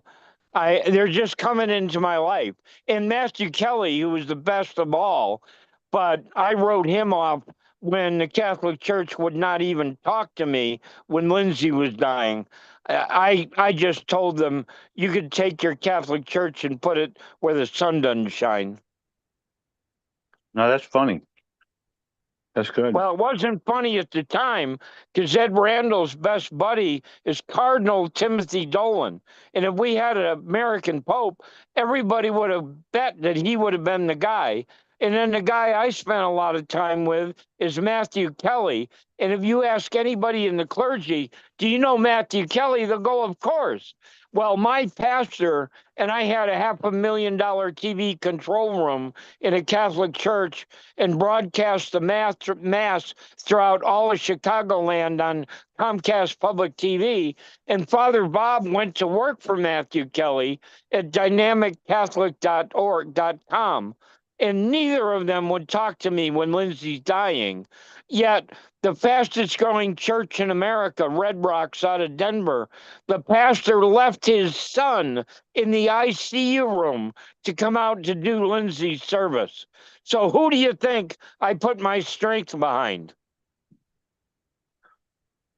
Well, I have problems with the religion too, organized religion. Yeah, I'm sorry, but I am following you. And the one Um, that I'm falling in love with, I thought it was just a little local church. It's a recovery church, so a lot of AAs and drug addicts, and they've got a big TV control room. And I met the top guy. Actually, the guy who founded it just died, and the number two guy's from Denver, and he was there. They've got 1,035 churches in 35 countries. So I hope to become their communication director. It's called Victory Outreach. That's my dream. I have two dreams. That's one. And the second one is to be communications consultant for Be the One in the American Legion, all 7.5 million members. And that is a program to eliminate veteran suicide, because we've lost more vets to suicide than all the Korean War, all the Vietnam War, all the Desert Storm, all the Middle Eastern wars. We lost more vets to suicide. That's an absolute crime. well, there's that drug, and I've heard, now you can't confirm, but that ketamine or MDMA will cure 60% of what is it that the military people get? Post-traumatic. PTSD. Yeah, it cures 60% of PTSD. And guess Would what? you The whole text that to me, please? what's the Give me information? those two drugs' names. Yeah, the information. I want to study it because John Kennedy is Department of Defense certified for PTSD and traumatic brain injury training. He's worked with the Special Forces. He turned in the best performance with the Marines. So, yeah, you are right on target with what my passion is. Because they're gonna transform the whole city of Milwaukee, because the whole city has PTSD, and then you're gonna go to Baltimore, and all these big cities are gonna become powerhouses because they'll all be cured of all these drugs will cure those cities, and then politically that's gonna make a difference because you'll have minority populations that will be brilliant, and they're already brilliant. You know, I've been with African Americans for 40 years, so, but they're already brilliant. But now we can get rid of the PTSD that's running their life. You know, which it's no small thing. These are the most powerful cities in the world, and you're going to get rid of all the PTSD now. And Wow, I know what a it's dream. wouldn't that be something? New York, Pittsburgh, Philadelphia. You know, Philadelphia right there. Milwaukee is the poorest zip code in the country. You know, and Really? I did not know that. the 53206 is the bottom. Yeah, it's a mess. It's not the most violent, but everybody lives off of a check. You know, their dream is to get it. I'll do a name dropping. When I started this business, so back in 2010, I presented to the Google Development Group Chicago Android Meetup. They only had two guest speakers, me and another guy whose name was Martin O'Shield. And he said, you know, Jim, when I make an appointment, people expect you to walk through the door. And then in walks a chocolate bunny. Now, he's the most prejudiced guy I've ever met in my life, but he spent 4 years in prison for hacking. And I listened to his presentation with my mouth open. First of all, his dad ran the Chicago Housing Authority, you know, Cabrini Green and all that. And this kid was living in his mother's basement. The reason he went to prison, and he gets really upset when you talk about 9/11, is because he thinks that they should have let him out of prison and put Motorola in, because they had protective covenants that would not allow the police to talk to the fire department. Well, his technology and his company is called Windy City SDR, which means software defined radio. And if you talk to any big geek and you say you know one of these guys, they go, oh my God, they are the genius of the genius. So his website had his arm around Gavin, who created Motorola. He is an IBM business partner. He's at the Facebook headquarters. He's with Intel. He's with Google, and they love his ass all around the world. But he's the most prejudiced SOB, and I have none whatsoever. But his expression is pale, male, and stale. So he talks about the technology business as being white, being no women, and being old time technology instead of bleeding edge. I think we have a healthy Chinese population in here because of the tech here. We were healthcare, but we're slowly turning into a tech. Slowly, and I think the Asians like the healthcare and they like the tech here. Well, But healthcare and tech are a perfect marriage, right? yeah, and we have the Epic is the tech and healthcare marriage, the Epic company, I think. And then yeah, they always have been. You're right. yeah, you know, I think you're right about being a perfect marriage. Yeah. And you know they don't want data centers here too much here. Because all they do is build these things and nobody really works there, I don't think. But Well, send them all here. We're building them like mad. Yep. Yes. we have our standards over here, but I don't know if that's good. But they're arguing about the watt usage of what they're going to pay for electricity. They want a good deal. You cannot imagine the amount of power that they suck out of the grid. You can't imagine. We have more of it here than you guys do, I think. More power, but that would be but I think we don't need as much as in the future. I think we need these data centers. I don't know why I think that, but we have a diversified economy because we're the #1 cheese state. Actually, dairy state, cheese, and I know there is a lot of jobs. But we don't have any military here. We're like 49th in military. So, you know, we need more of that here. We need to diversify more. Yeah. I think we are the prison capital of the world. I think we send all our prisoners out. But yeah, we do things backwards here. It just feels like it. But we also have a lot of Indian reservations here. Half the state is like a reservation. We only use half the state, but you guys have that also, really. I think, yeah. Yep. So nothing, but yeah, I would look. I've been looking for a fit for decades. For me, I've just been so in love with my woman that I just wanted to get by. You know, I just wanted to have a happy life. You just found him. Let's be romance. That's fine with me. That's fine with me. What can I do? I mean, where can I start? Or, you know, I'm not looking for. I told you. I just gave you the summary. We're Okay. going to do the Be Loving, My Friend is a Cop. Okay. We're going to do the Magic Tissue. And All we're right. going to do what's called the Magic Blitz, where I hire the unemployed and we run campaigns and we go out and we hire people to go deliver these magic tissues in every strip center in a zip code. Strip mall.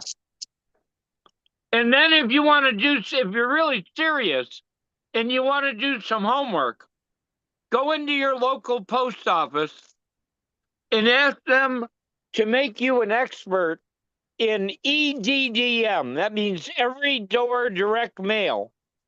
Okay. And I'll make you my vice president of EDDM. How's that?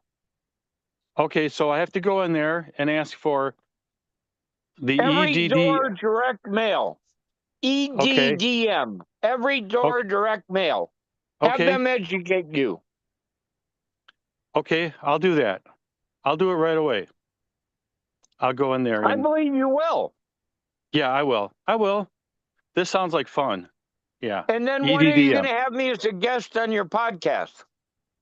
Well, next Sunday at 4:00 I'll be there. at Central. Okay. I'll get going on that step. I'll be an expert. I'm good. All right. Let me tell you what it is. Give you the 30,000-foot view, okay? I'll give you the colorful story. I'm living in McHenry. I'm unemployed. I'm driving a school bus. And when I'm sitting there, I'm on a tablet, and my partner's in Roriton, Honduras. Who would believe this, right? Okay, you're on a tablet. Yep. On a school bus. I mean, when we were growing up, who would believe that you'd be running a worldwide company in the front seat of a school bus? So I turn the bus back. I'm in between shifts. I'm driving down the main drag, and I see a van with a vinyl wrap. It catches my eye. I do a 180 in the middle of 120 in McHenry. I pull this guy over, and we begin a relationship. He's a genius. He was a landscaper, and he realized that cost of advertising was killing him. So the postmaster in my town was part of my networking group and a close friend. So I learned about the EDDM program. Well, this landscaper took it to a whole different level. And he got an 11 by 17 piece of paper, little hard stock, right? Not quite cardboard, but not paper either. And he had 14 blocks on the front, 14 on the back, 28. He took 4 on the top of the front, and he created a header, and he called it True Blue Coupons. Then he went out to all the local businesses, and he said, you're spending a fortune on advertising, and you're getting nothing back. Why don't you join my cooperative? And for 3 cents, I'll get you delivered to every mailbox in the zip codes that you want. Guy said, That's a pretty good deal. I'll do all the work. I'll do the layout. You just pay me. Said, that's a good deal. So the reason I pulled him over is I said, my company's vision is I bring the offline world, and you're a perfect example, right? Between the car wrap and this piece of paper, you are the offline world, and I bring them to the online world, which is the cloud and my movies and all the stuff I do digitally and social media. So we're a pair made in heaven. Now, I have a call to action symbol, and I tell people I can improve their return on investment. Now, that's the problem with advertising. Everybody knows what the investment is, and Yellow Pages used to be the biggest one, but they don't know what their return is because there's no way to measure the response. Along I come, if you put my call to action symbol as part of every one of your ads, they can see the scans live in real time, and they can get a report so that they can do A/B split testing and get the best return on their investment. So it's a marriage made in heaven. Now, I want to duplicate that. What he did was he hired the guy who wrote the McDonald's website, so he was a genius. So he said to each of these small businesses, not only do you get a coupon, that's why it's called True Blue Coupon, you get a coupon in this EDDM program, but you also get a website that's tied to it. Genius, right? And then he brings me in, and now we've got a real winner. I would like to duplicate that again, and I'll make you the vice president of that division. Okay. I think I can master the EDDM. I'm pretty good with systems. I'm pretty good with policy and law and understanding and technical and systems. Yeah. But now, do you know a graphic artist? Well, yeah.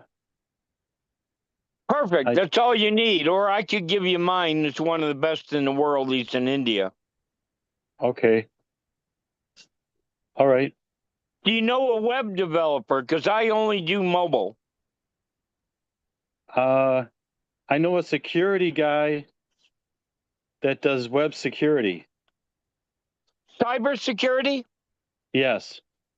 My niece here in Phoenix is the #1 cybersecurity director for US Bank. This guy's pretty good. He investigates it after the fraud and gets the money back. But Yep. he does that. He's in Armenia, but he has a guy in Dallas, and his But name I'm is. looking for somebody who knows how to do PHP and C++, all the normal, because they don't realize that people sitting in front of a computer is less than 15% of the market anymore. And they are totally missing the mobile market, which is 85%. I only do the 85%. Now, I do know HTML, but I don't let anybody know that. I do not do regular websites. I do not do Apple. I do not do desktops. I do not do laptops. But man, I'm the best mobile on the face of the earth. Out of 8.3 billion people, I am #1, without a doubt.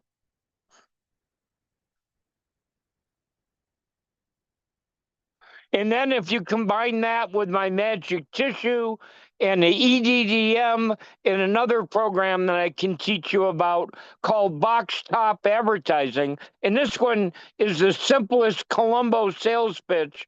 You walk into a local pizza place and you say, "Can you get your menu on one page?"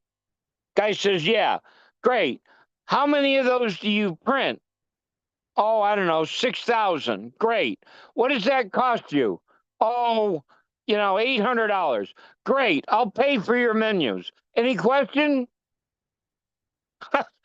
And then he starts walking out the door and he turns around and here's the Columbo. He said, "By the way, you don't mind if I use the back of your menu for advertising, do you?" He said, "No." He said, "Great. Have a nice day. Bye." Well, a guy built an international sales force of over 50 people called Box Top Advertising. He had Domino's and Pizza Hut. He had every damn pizza house in the country. He was genius, but he didn't listen to me and he's out of business. So I'd love to do that. I'd love to fill that hole in the market. Hey, Jim, he's gone. He left for some reason. I don't know what happened to him. It could have been batteries. He's walking around. Could have been. But yeah, I just want to let you know that. So you're getting a master's degree education, are you not? I didn't really fully look at everything, to be honest with you, because I haven't been feeling the greatest. But I will soon. Oh, that's a shame. What, Yeah. something you ate? No, it's my health condition and stuff. It just makes me not feel the greatest sometimes. Ah, I have my good days and I have bad days, you know? yeah, I do understand. Yep. So. Well, I think we accomplished a whole lot. It's 4:30. I can't believe it. What time did you guys get on? 2 o'clock? Oh, wow. All right. But meanwhile, I've been uploading a bunch of things. I am going to work very closely with Emily. Cool. All right. Well, I'm going to let you go. You And got it. anything you need, just give me a WhatsApp or give me a text. You got it, Jim. Appreciate it. All right. Have a good